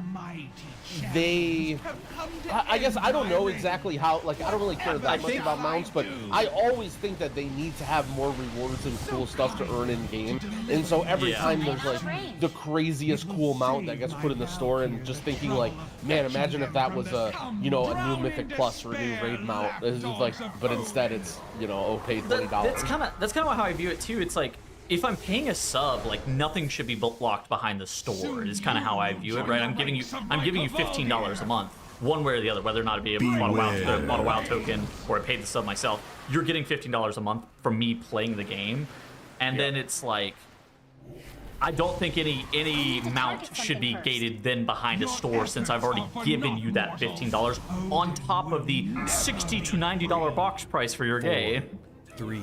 Oh, what if the $15 sub fee gives you $15 of Blizzard balance to use in the store every month? So they don't remove the sub fee, but then you can also buy $15 of. Do you basically buy like a mount? But then I would need 6 months to buy my Brutosaur, girl. Yep. All right, whatever. I can't believe my random rant of the week. I can't believe I just have the poor Brutosaur now. I debated over buying that stupid $90 thing, literally just for the mailbox, right? Because I had the other Brutosaur for the auction house, and now it's just the poor one. We're like, I'll be in a dungeon, and someone will be like, hey, does anyone have the auction house mount? I'll get on the auction house mount, and generally I'm doing somebody a favor, and they're like, so do you have a mailbox too, or what are you just gonna sit there on that thing? And it's just like, bro, I can't believe I just have the poor Brutosaur now after paying 5 mil gold of my viewers' money for that. Hold on real quick. Girl, if it came back, would you actually buy it? Like, honest question. No, like, actual question. Like, I'm actually curious. Like, if it were to come back, would you buy it? More arc wine. I need to know. Citizens will wither right here in the Because you were debating it so much the first time. If you're from Blizzard, please turn off the podcast. I mean, it has a mailbox. Like, I don't have to use the Katie Stamp whole toy. It just doesn't feel like it's worth $90. It just doesn't feel like it's worth $90 for a mailbox. No, I wouldn't buy it. I'm holding strong. Okay. Well, data mined in the last alpha build, there is a text file. There's no image right now that says catalog shop wildcard Brutosaur comeback. It's crazy that you haven't released a post on it yet, but you're hitting us with this shit right now. Dude, the rant of the week goes crazy. No one expected that to end like that. Oh my god, dude. Squishy owns that shit is so fucking funny to me. Amazon's sycophants and concubines. Brutosaur returning? Question mark? Question mark? The title is. We cannot allow them to warn the Legion of our assault. No, that is not what I'm naming it. That is not what I'm naming it. I'll probably name it something equally clickbaity. All right. In positive news, we got to get off the negative shit. In positive news, new Mythic Plus section is being added to the Dungeon Journal, where, Mythic Plus has become a staple. Oh my god, what is wrong with this? Mythic Plus has become a staple of the in-game experience in World of Warcraft. When it comes to learning the moving parts of the Mythic Plus system, it can be a lot at once. What are the affixes this week? What do the affixes do? What is a keystone? To help assist with some of these questions, we are taking a look at the new Keystone Dungeon system, section of the Dungeon Journal. And so basically Blizzard is providing you more information as to what is actually going on in Mythic Plus dungeons. I wish they would go further, right? I wish they would actually do this with trash as well. Not only just affixes and like how to do the dungeons themselves, but the systems, but like also what does trash do? I actually like that this change is happening. I think it's great. Yeah, it seems like it would be a little bit overwhelming. Like, have you done the same thing I have where you use MDT as a dungeon journal? Where, like, you open up MDT and then you click on mobs to read their abilities and see what they do and stuff? That's something I do pretty consistently now with every patch to, like, oh, what does this mob do? What is this, like, because you don't realize, like, there's a lot of, like, really dumb stuff that people don't realize. Like, there was the footmen at the beginning of Priory, when you stun their defense, they actually have, like, a damage taken increase, but it wasn't displayed properly on nameplates for the first season, and like I guess it doesn't really change the way you play, so it didn't matter that people knew that, but I'm pretty sure nobody knew that was a thing. At least when I learned it, like going into this season, when someone told me, I'm like, wait a second, I don't remember this, and then it started showing up on nameplates. To follow Growl's thing, do you know what mob is a damage taken debuff after you break its shield? In this dungeon? Or in this dungeon pool? Oh, I know the answer. Yeah, actually have it. Bench trivia. Is it the PAX speaker Nikado Meldani? Yeah. If you break most people don't know that because it's just a random debuff. The second you break the shield. I didn't know it was an amp. I knew they got stunned after you broke the shield, but it's an amp. It's also an amp. But yeah, I mean, I would love to see like them explain trash mechanics. Like, dude, this would be cool as hell. I don't know if the free advice if anybody from Blizzard's watching this part. If you open up the map while you're inside a dungeon as well, you should actually be able to click on the mobs or like see how much count they give. And if you right click on them, and then you should be able to see their abilities. That'd be kind of cool, no? They are free. I mean, influencers MDT will work, so we'll still have that via. Yeah, but like it would be cool if it worked also in the game. Agree? Yeah. Blizzard is very hesitant though to use anything but percentages. They don't want to give people the actual number of count. They want to give people the percentages. I've hated it for a while, but like, unless they've changed recently, they've always been very against the exact count number. is like, I get why they prefer count or percentages. I mean, it can say percentage. Yeah, exactly. It can say percentage for all we care. Like, percentages looks nicer than, this gives you 25 count out of 575, and you're just like, to most people, you're just like, dude, just say that's 3.4%. Like, what are we talking about? Like. I mean, Fellowship uses only percentages, right? It doesn't have count numbers. Does it? Okay, I didn't. Yeah. Yeah, I agree with you that that's something that Blizzard wouldn't do, is show the actual count number, but they could show percentages. Yeah. Fair enough. Okay, in other news, it's not a bench episode if we're not talking about resilient keystones, and I saw a really funny as shit post on the front page of the competitive WoW Reddit where they were talking about resilient key propagation, and there was a visualization about how quickly an individual level of resilient keys is able to expand through the community based on individual players as well. Not even just like just how it happens across the region, but just how individual players impact this kind of things. And there was some graphs that I saw. Oh my god, look at this dude! Just like these, there's this individual player who has propagated hundreds and hundreds and hundreds of people to give 19 resilient to. Look at this shit. This guy gave 19 resilient as a first-hand transaction to all of these people, and then they gave it to all of these people behind them, right? It is crazy. He's given it to 38 people, who then in return have given it to probably another 1,000 people. Well, so what does it define as giving it to them? So they used his Resil key. Does it know that they used his Resil key, or was it just that he was there? Yes. So it shows relations between players, between player characters and nodes. Let's say my character A that doesn't have a resilient 20 key times one of the missing keys with character B in the group who already has 20 resil. This Mythic Plus run creates a relation between characters A and B, namely a direct edge between B to A. Repeating this for every character in the region that is timed to 20 resilient and a direct analytic DAG. And there's a couple of clarifications that they made on this.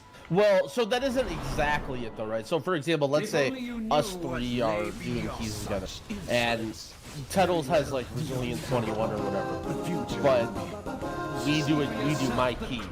It'll look like it also sees that as like propagating, right? Because it just sees that Tettles is in the group, he has resilient. They're like, let's say I have a key I did, Tettles has a key he did, and Tettles is resilient, Squishy doesn't have either, and then we do that key and we time it and Squishy gets it. It'll see that as Tettles propagating to Squishy, but it's my key. And my key might not be resilient. Yeah, that is true. And I think somebody in the comments said that yeah, there's an interesting note, but something that happened with the JB Frosty group in NA1 on your chart. You normally exclude groups of 5 that got Resil together, but that group ended up being on your chart because it looked like so they actually excluded 5 stacks, which is funny, but it makes sense. It ended up being on your chart because it looks like Chain was missing 1 key, and then they ran it as a group, so it shows the link of 4 group members to Chain, but no other similar connections since they played as a team.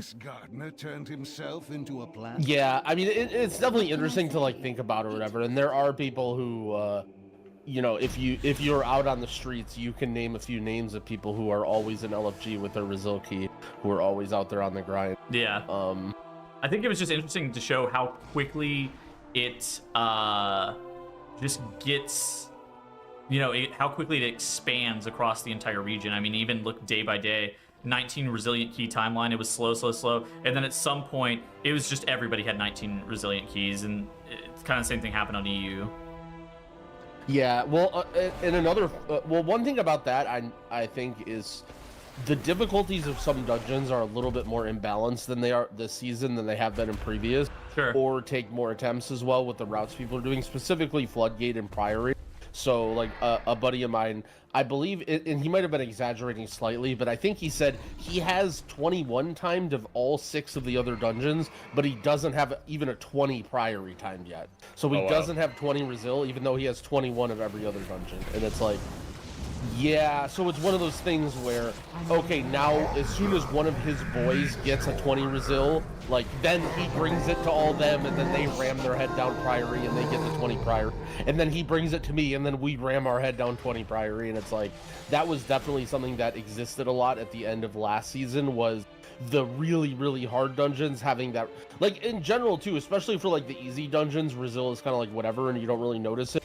But as soon as the success rate of the key trends towards 0, how much you care about it being Resil matters a whole lot. Yeah. You're like, you know, needing to run that 20 times before you can consistently time it.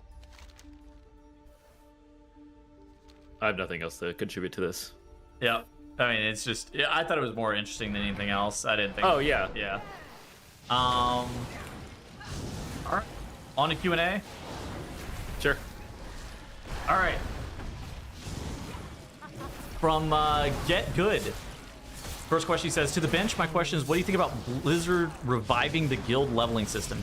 You discussed finding a guild to do the content. You discussed finding a guild to do content to do. What does it say?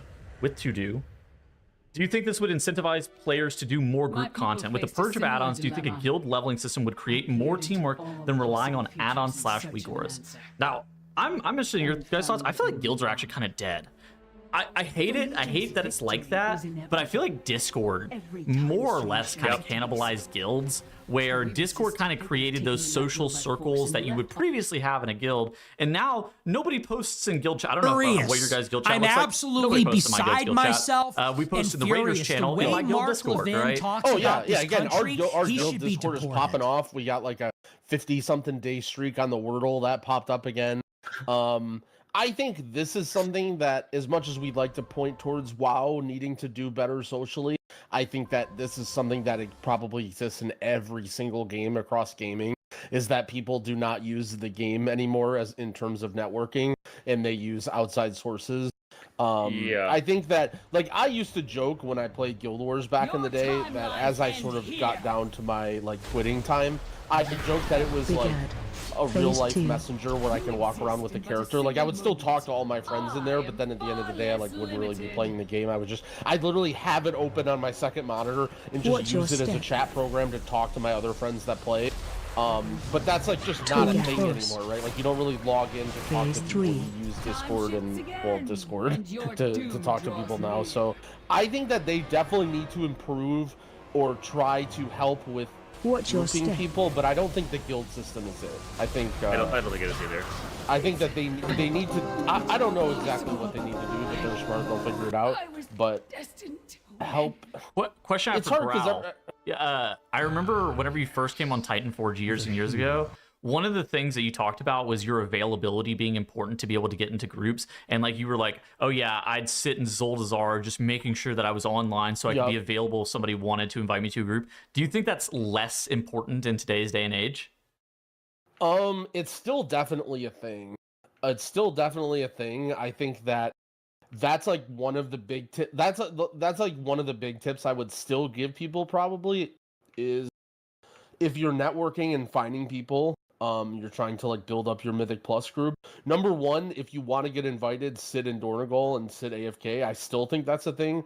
And number two, if you're trying to be the group organizer, be willing to leave that circle.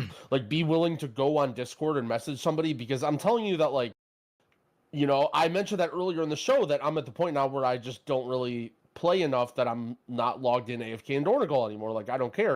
But I still do keys. Like, people who message me on Discord and say, hey, you want a key? Like, I'll do keys with them, but I just don't, like, you know, I'm just not at my computer, or I'm, like, playing another game or whatever, and I'm not just AFK in Dornegal. So I think, unfortunately, the AFK in Dornegal strat is still pretty elite.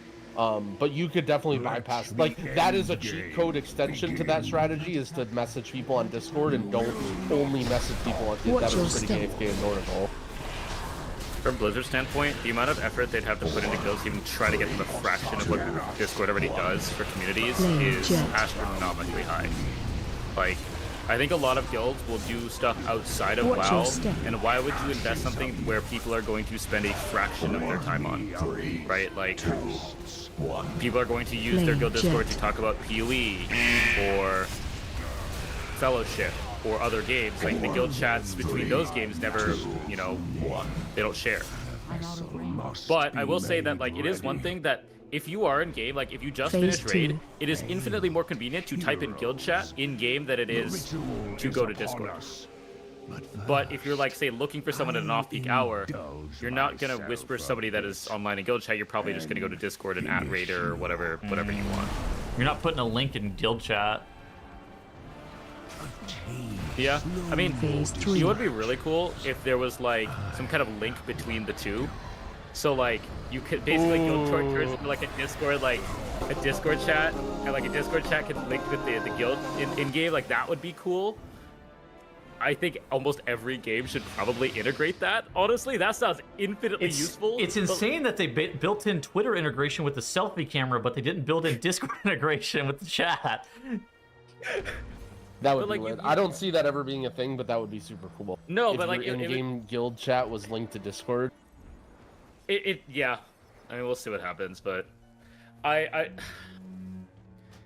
WoW, like, it's kind of what Ian was talking about. Culture has changed so much over the last 10 years. Discord has become such a forefront of communities now, and in-game guilds they're a relic of the past, really.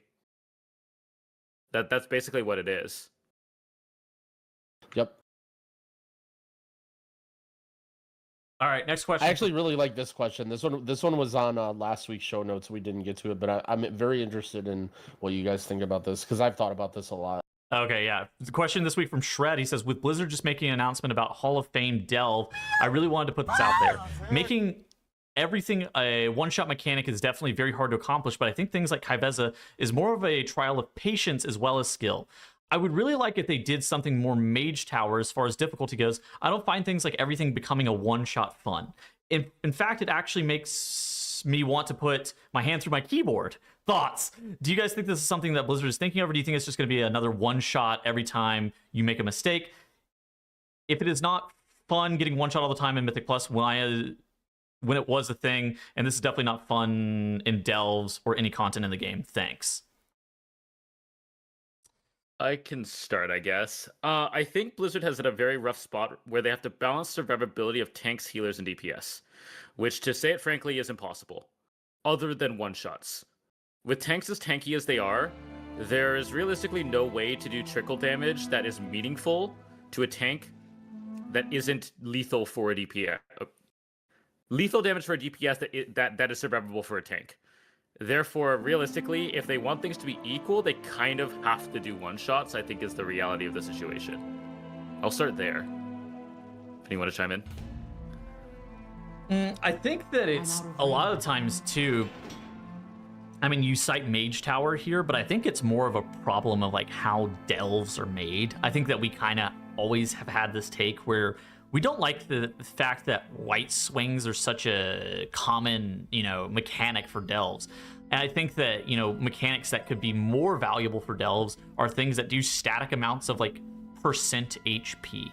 But I think that the ultimate problem with the delves specifically is, what are you supposed to do with the significant role imbalance? And what are you supposed to do with the imbalance of Bran, or whatever Bran is in Midnight, whatever companion you have? Where, for Kai'Veza, the reason that Kai'Veza was easier on tanks is because DPS Bran was so much better than healer Bran, and DPS Bran, you would end up, if you were playing a tank, you would have a 7-minute Kai'Veza where you only had to dodge all those mechanics for 7 minutes, versus a DPS who had like 10.5 minutes, and you're just like, oh, well. Yeah, so tank Bran's easier. And then you had healer Bran, and all the healers took 15 minutes, and you're just like, that's not, or you had tank Bran for healers, and that took 15 minutes, and that's not really a thing. And so I think that there's huge imbalances in that front. I don't think that Delves and the Delve Hall of Fame is something that's realistically going to be imbalanced, but I do think that Blizzard should focus on making the mechanics feel fair. And I think that that's something that they should continue to focus on. Yeah, I think you guys nailed it, and I think I completely agree.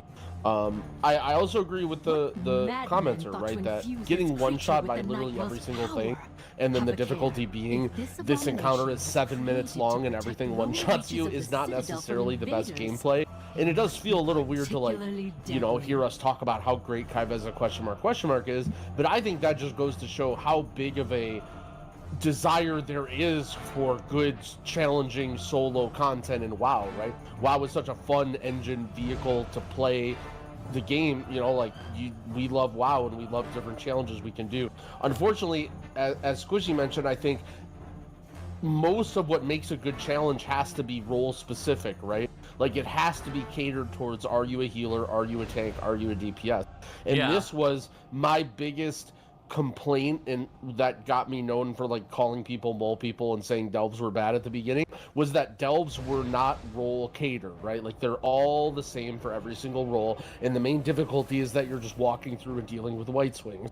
And I would love if they made, so when he says Mage Tower challenges, and again, I'm interpreting what he's saying. He didn't say this, but what he means is catered to your class or your role, right? Like the healer mage tower, for example, like the whole beginning was using your CCs on the important mobs to be able to live through the packs. And the end of it was healing the NPC and keeping him alive while you're dodging and doing the baits. And it's like, this is stuff that you do in real WoW, but it's a solo thing, right? And I think that they need, if they want to make more good solo content, they need to make it class specific. Like a tank one should be about maybe gathering mobs or maybe, you know, living a certain amount or whatever, and a DPS one might not need to be so much about how do you live White Swings, but maybe a little bit of dodging, but or also like a little bit tighter on the DPS check. Like when I did the Kai'Veza question mark, I did it as Fire Mage. Notably, I wasn't that good as Fire Mage, and I just completely scuffed my rotation the whole time. My kill time was so bad compared to anyone who was actually good at Mage, but I took so many less pull, because I knew that if I just dodged the lines on the floor, eventually the boss is going to die.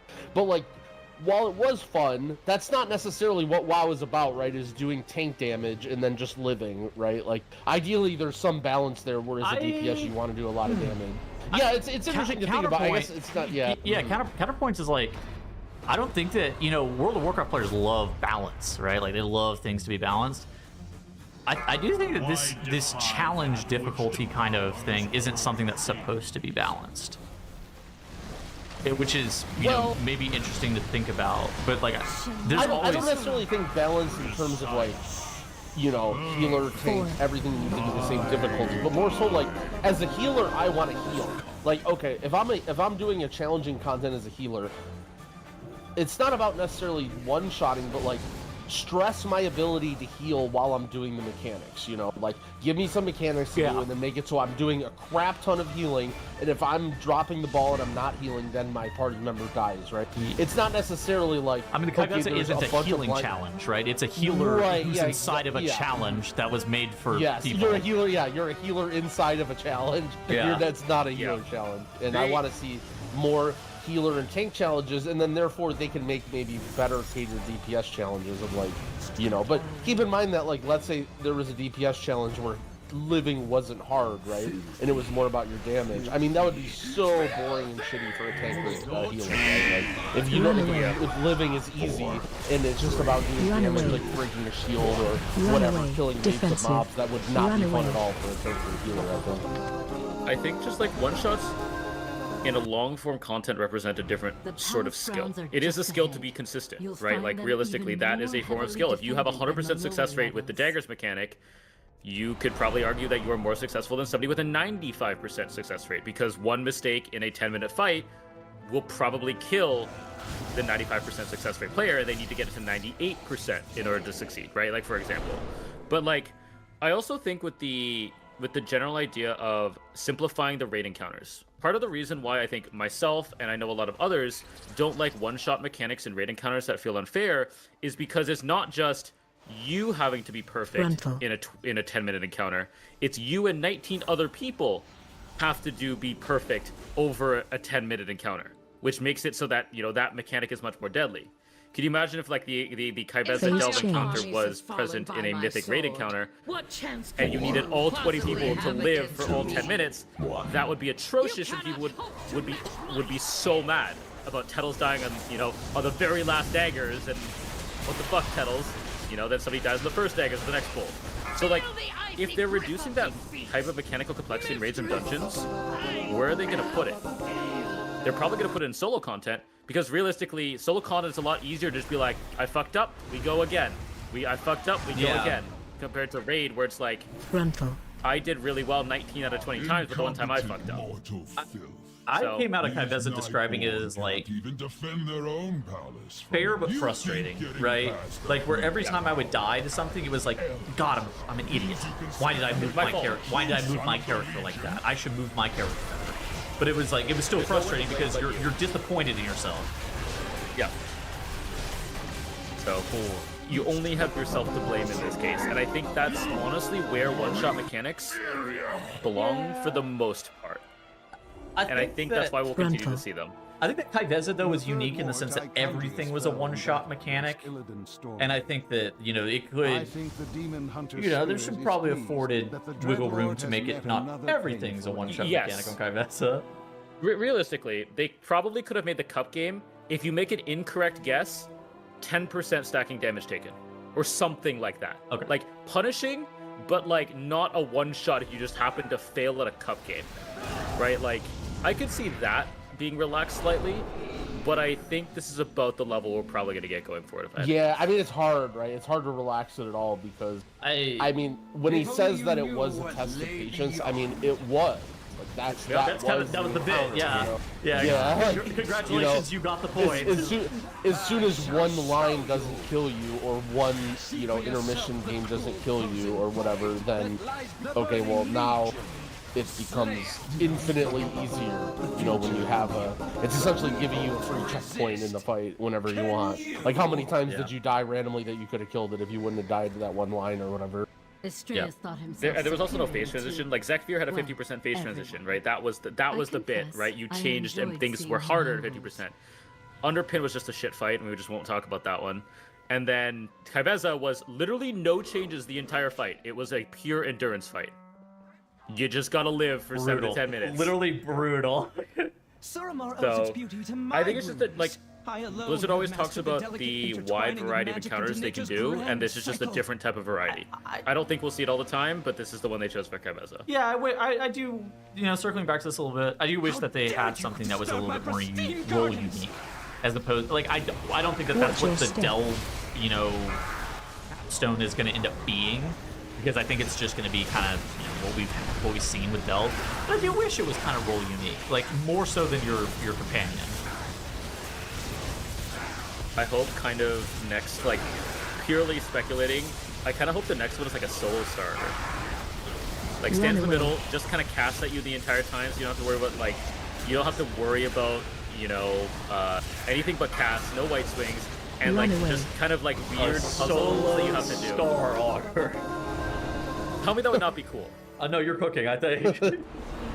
Like, you know, you get a symbol, you have to go to the right spot without tripping on the maze or something. Like, I think there's so much that they could do, and realistically, they could turn down the combat aspect, so, like, the boss doesn't hit as hard, he doesn't have as much HP, and just turn up the puzzle aspect if they wanted to. That's an avenue that they can probably do now with the removal of weak auras. Could just be, like, a completely different amount of damage taken if you're in a DPS spec than if you're in a tank, too.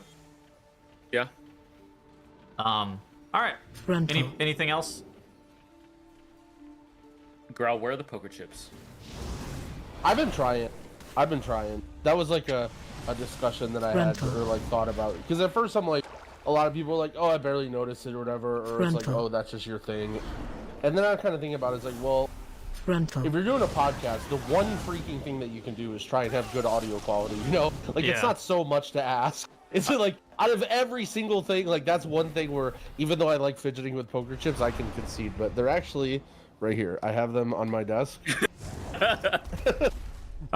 All right. Well, if you made it this far, congratulations. I'm gonna be reading out a code for a Midnight Epic Edition. Also allows you to get Midnight Beta. Blizzard gave me a code to be able to give away to you guys. #WoWPartner, and that code is 833W-W8TS PJXV5. Wait.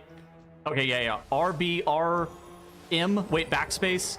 N34FN. All right, good luck. Shockwave. 4, 3, 2, 1.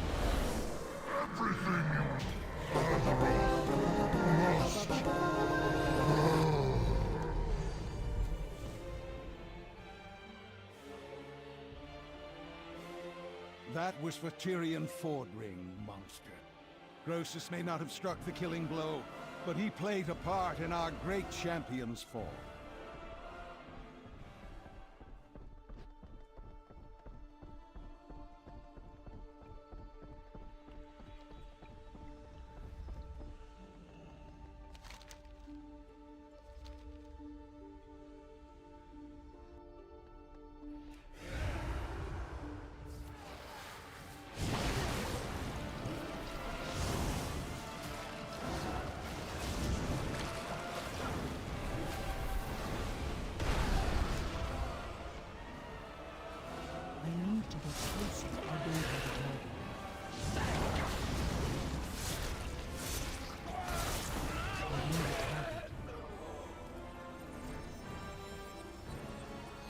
foresaw your coming, of course.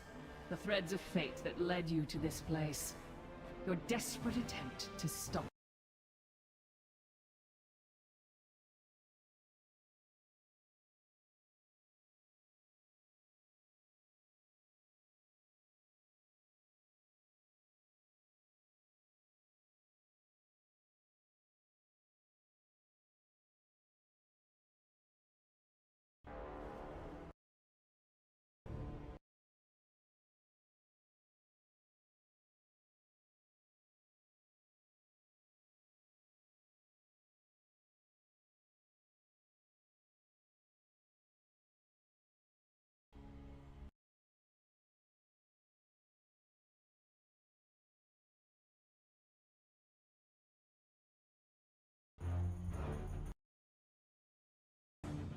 Your deaths ensure the future. You are a pirate. Do what you want, cause a pirate is free. You are a pirate.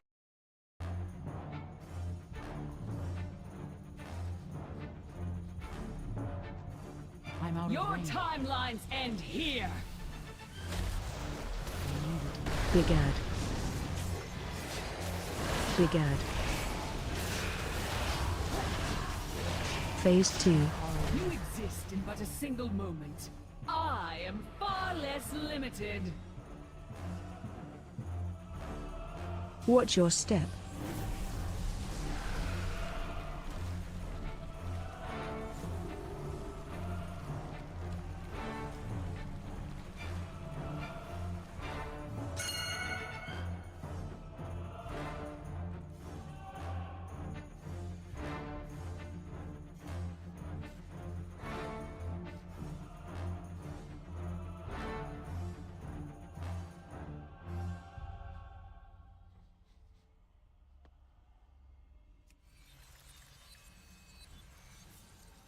Your timelines end here. Big Ad. Big Ad. Phase 2. You exist in but a single moment. I am far less limited. Watch your step. Taunt boss. Big Ad. Phase 3. Time shifts again, and your doom draws near.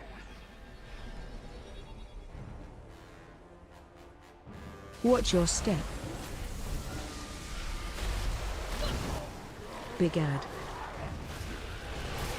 Big Ad. Time is slipping away. Interrupt. Not possible.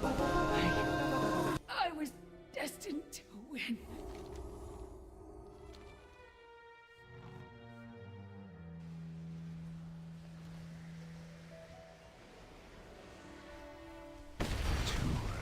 Four, 3, 2, 1. My will is unbreakable. Target you. Boss. 4, 3, 2. Phase 2. I have work to do.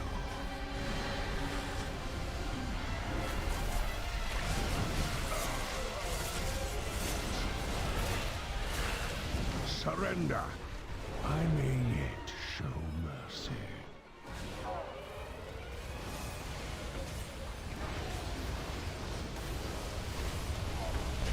Time to return the... I am Gul'dan. I am darkness incarnate. It cannot end like this. You topple a pawn and presume to challenge its master? Such arrogance! I can't attack that. I can't attack that target. I can't attack Behold that. the I can't shadow attack that. of what is to come. The endless darkness that shall consume your world. Looking back. You are not prepared!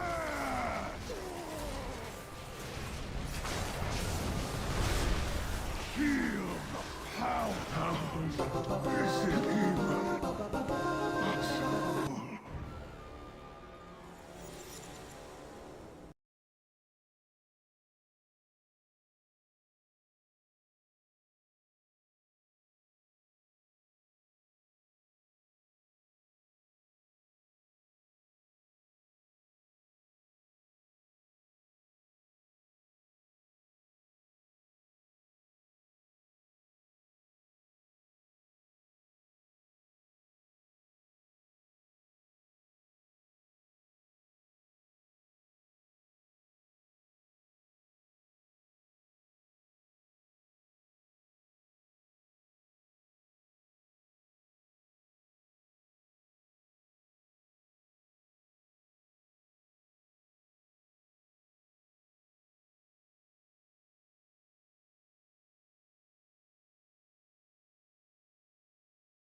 Change is good.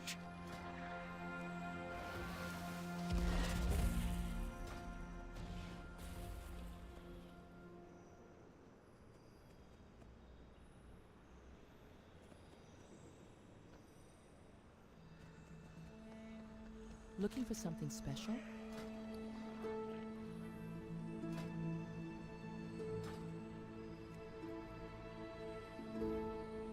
May the eternal sun shine upon thee.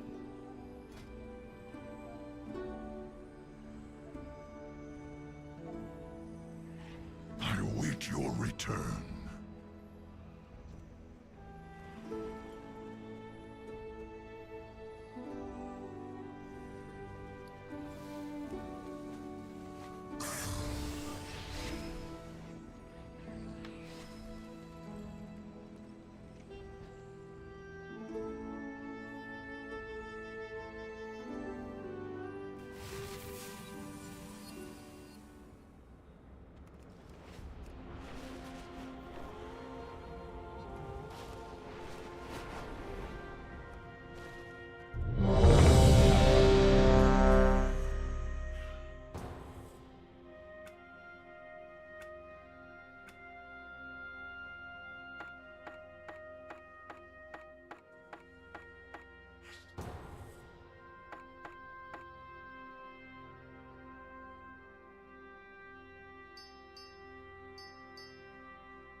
See you around.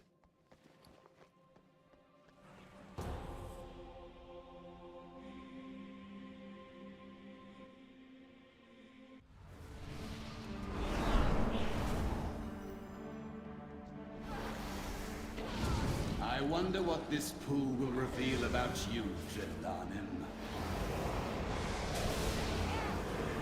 I have committed no crime, Tirathon. Whereas you and your associates have to answer for yours. Crimes? Our crime was to sacrifice everything to save this world. We fought for Illidan. You imprisoned the world's villains here for all eternity. And then you imprisoned us. We protect life, often at great risk. Too often at great cost. You dare speak of sacrifice to me? I gave of my flesh, my soul. My people shunned me as a freak, and what was my reward? Eternal torment from my sisters. I live to serve my people, my goddess, expecting neither personal gain nor glory. Can you say the same? As you stand there intoxicated with the power of the Legion. I will serve my people, the exiled and the reviled. I will slay you and all your kin, and when I'm dead, it's so good to fight. My power wasn't enough. Thank you for your help. Your intervention saved my life. If you intend to venture deeper, you will find far more terrifying things lurking in our vault.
visitors. If only I could see the future.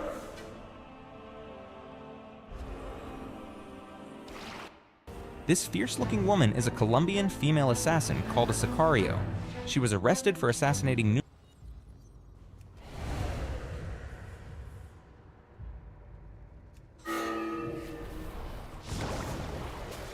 This is what nobody knows, which is what I hate, is that Everybody Loves Raymond. Which you hate that. You hate I that wanted. Yeah. It wasn't a title. title I wanted. It was a quote from my brother, said sarcastically in real life. Yeah, he came over to my house. He saw I won like a Cable Ace Award, which we don't. Yeah. And he said, "Look at it. What's this?" I go, "Yeah, I got it at the. They just gave me an award." And he just goes, "Look at this. Look at our lives." You know, he was a cop, New York City cop. He said, people spit at me, they shoot at me. Everybody loves Raymond. Yeah. And so that got in the show, and then Phil Rosenthal said, let's use it as a working title, just a working title. And I said, oh, it's going to stick, and sure enough. This is what nobody knows, which... Where's Dewey? Ladies and gentlemen, if you'll please turn your attention to the man with the balloon and listen to the following heart-wrenching story. Hello. My name is Dewey, and the man with the balloon is my father, Hal. See, I'm the youngest of 4 kids, and I always get the short end of everything. I'm the 3rd person to wear this underwear. And yet, I've never complained. Another baby. I was happy to share what little I have. And then they told me they were inducing labor, and they picked a really interesting day to do it. Do you remember what day you picked, Dad? It's Thursday! Now just come down from wherever you are! Of all the days you could have picked, you chose this Thursday. Okay, Dewey, what is the big deal about Thursday? It's my birthday. It is not, you... Oh, God! Well, ladies and gentlemen, that's the story of the little boy who lost his birthday. Well, Dewey, I hope you're happy. I thought I would be, but not this one. Where's Dewey? Ladies and gentlemen, if you'll please turn your attention to the man with the balloon and listen to the following heart-wrenching story. Hello. My name is Dewey, and the man with the balloon is my father, Hal. See, I'm the youngest of 4 kids, and I always get the short end of everything. I'm the 3rd person to wear this underwear. And yet, I've never complained. Another baby. This is exactly where the game would put a fucking giant on the other end, shooting a fucking bow at you. Or shooting an arrow at you. Just like in Orlando. 100%. This is exactly where the game would do that. I guess I'll just keep going this way.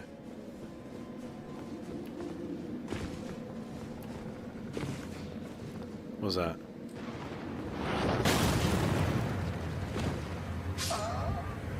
This is exactly where the game... How about this humidity?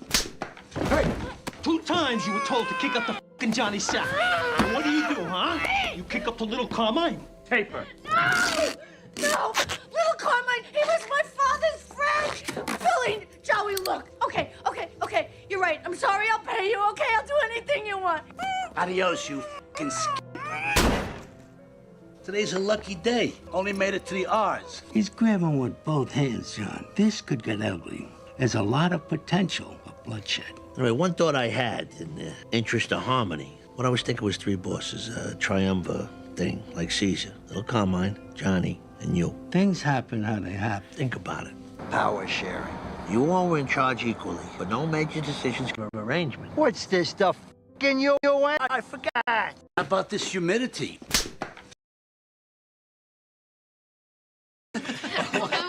Thanks for the great day, fellas.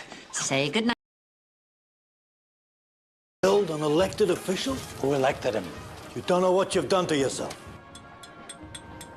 I know your works. You are neither cold nor hot. So because you are lukewarm, I will spew you out of my mouth. You can build your filthy world without me. I took the father.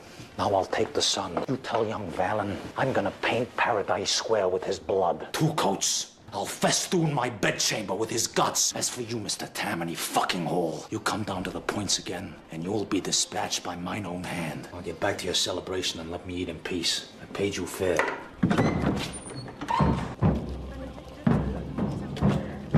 Stop. Race.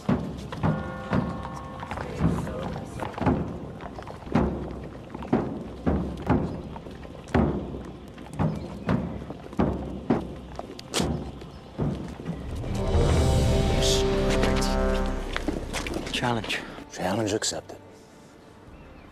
Killed an elected official? Who elected him? Leo came in, of course, charmed everybody, myself included, and I said, all right, well... We are joined by Ernie... You said if I won 30 games this year, there'd be a $10,000 bonus. So? I think you owe it to me. Harry, how many games does Mr. Seacott win for us this year? 29, sir. You had Kid bench me for 2 whole weeks in August. I missed 5 starts. I would have won at least 2 of those games. You knew that. I have to keep the best interests of the club in mind, Eddie. I think you owe me that bonus. 29 is not 30, Eddie. You will get only the money you deserve. Anything else? No, Mr. Comiskey, that's it. 10 grand. Huh? Before the first game, cash.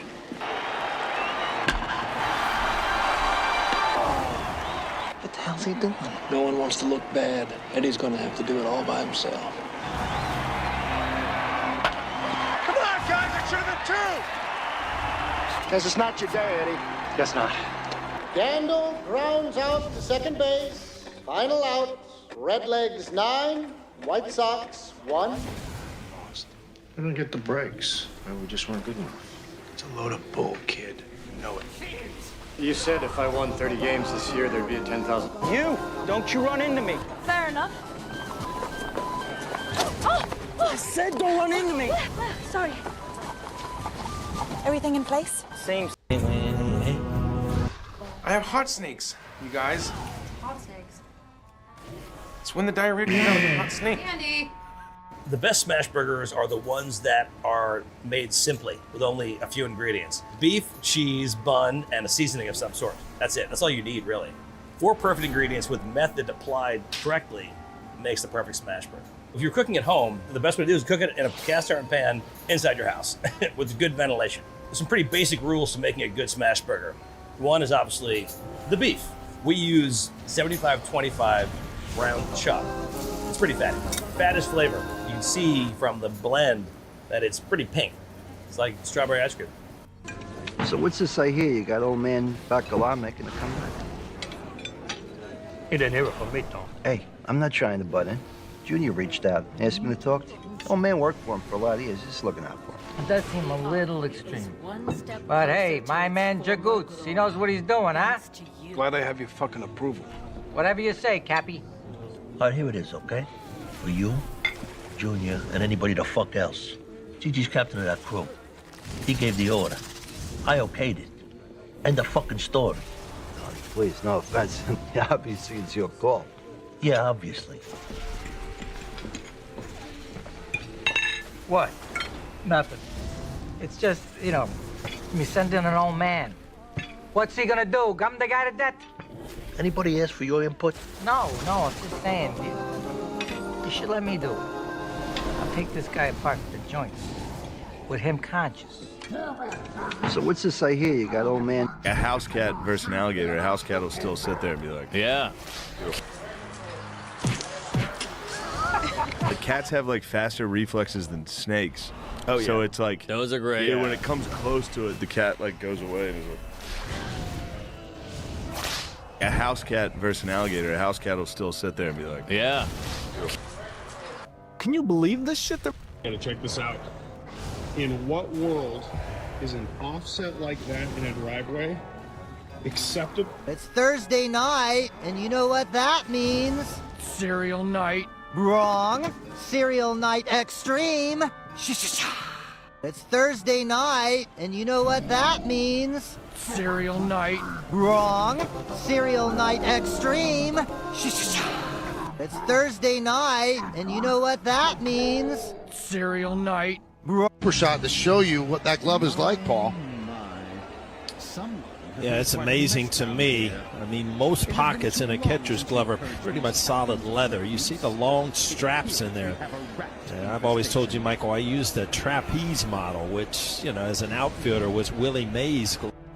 This guy made a trash blanket. It's urban camouflage designed to hide valuables in your car. And it got me to thinking, maybe I could use this concept to dress trash on a film set. Like in a dirty hotel room, car seat, dashboard. So I found this clear monofilament netting that virtually disappears when you step back. Then I use clear packing tape to attach the trash and you're done. You really can't see the netting, especially once you get the trash on it. I tried it on several different surfaces and it looks great. I think it could be really useful if you have to fill large spaces in a short amount of time. And not to mention, the cleanup is really easy. There you have it, trash in a flash. This guy made a trash blanket. It's urban camouflage designed to hide valuables in your car. And it got me to thinking, maybe I could use this concept to dress trash on a film set, like in a dirty hotel room, car seat, dashboard. So I found this clear monofilament netting that virtually disappears when you step back. Then I used clear packing tape to attach the trash and you're done. You really can't see the netting, especially once you get the trash on it. I tried it on several different surfaces and it looks great. I think it could be really useful if you have to fill large spaces in a short amount of time. And not to mention, the cleanup is really easy. There you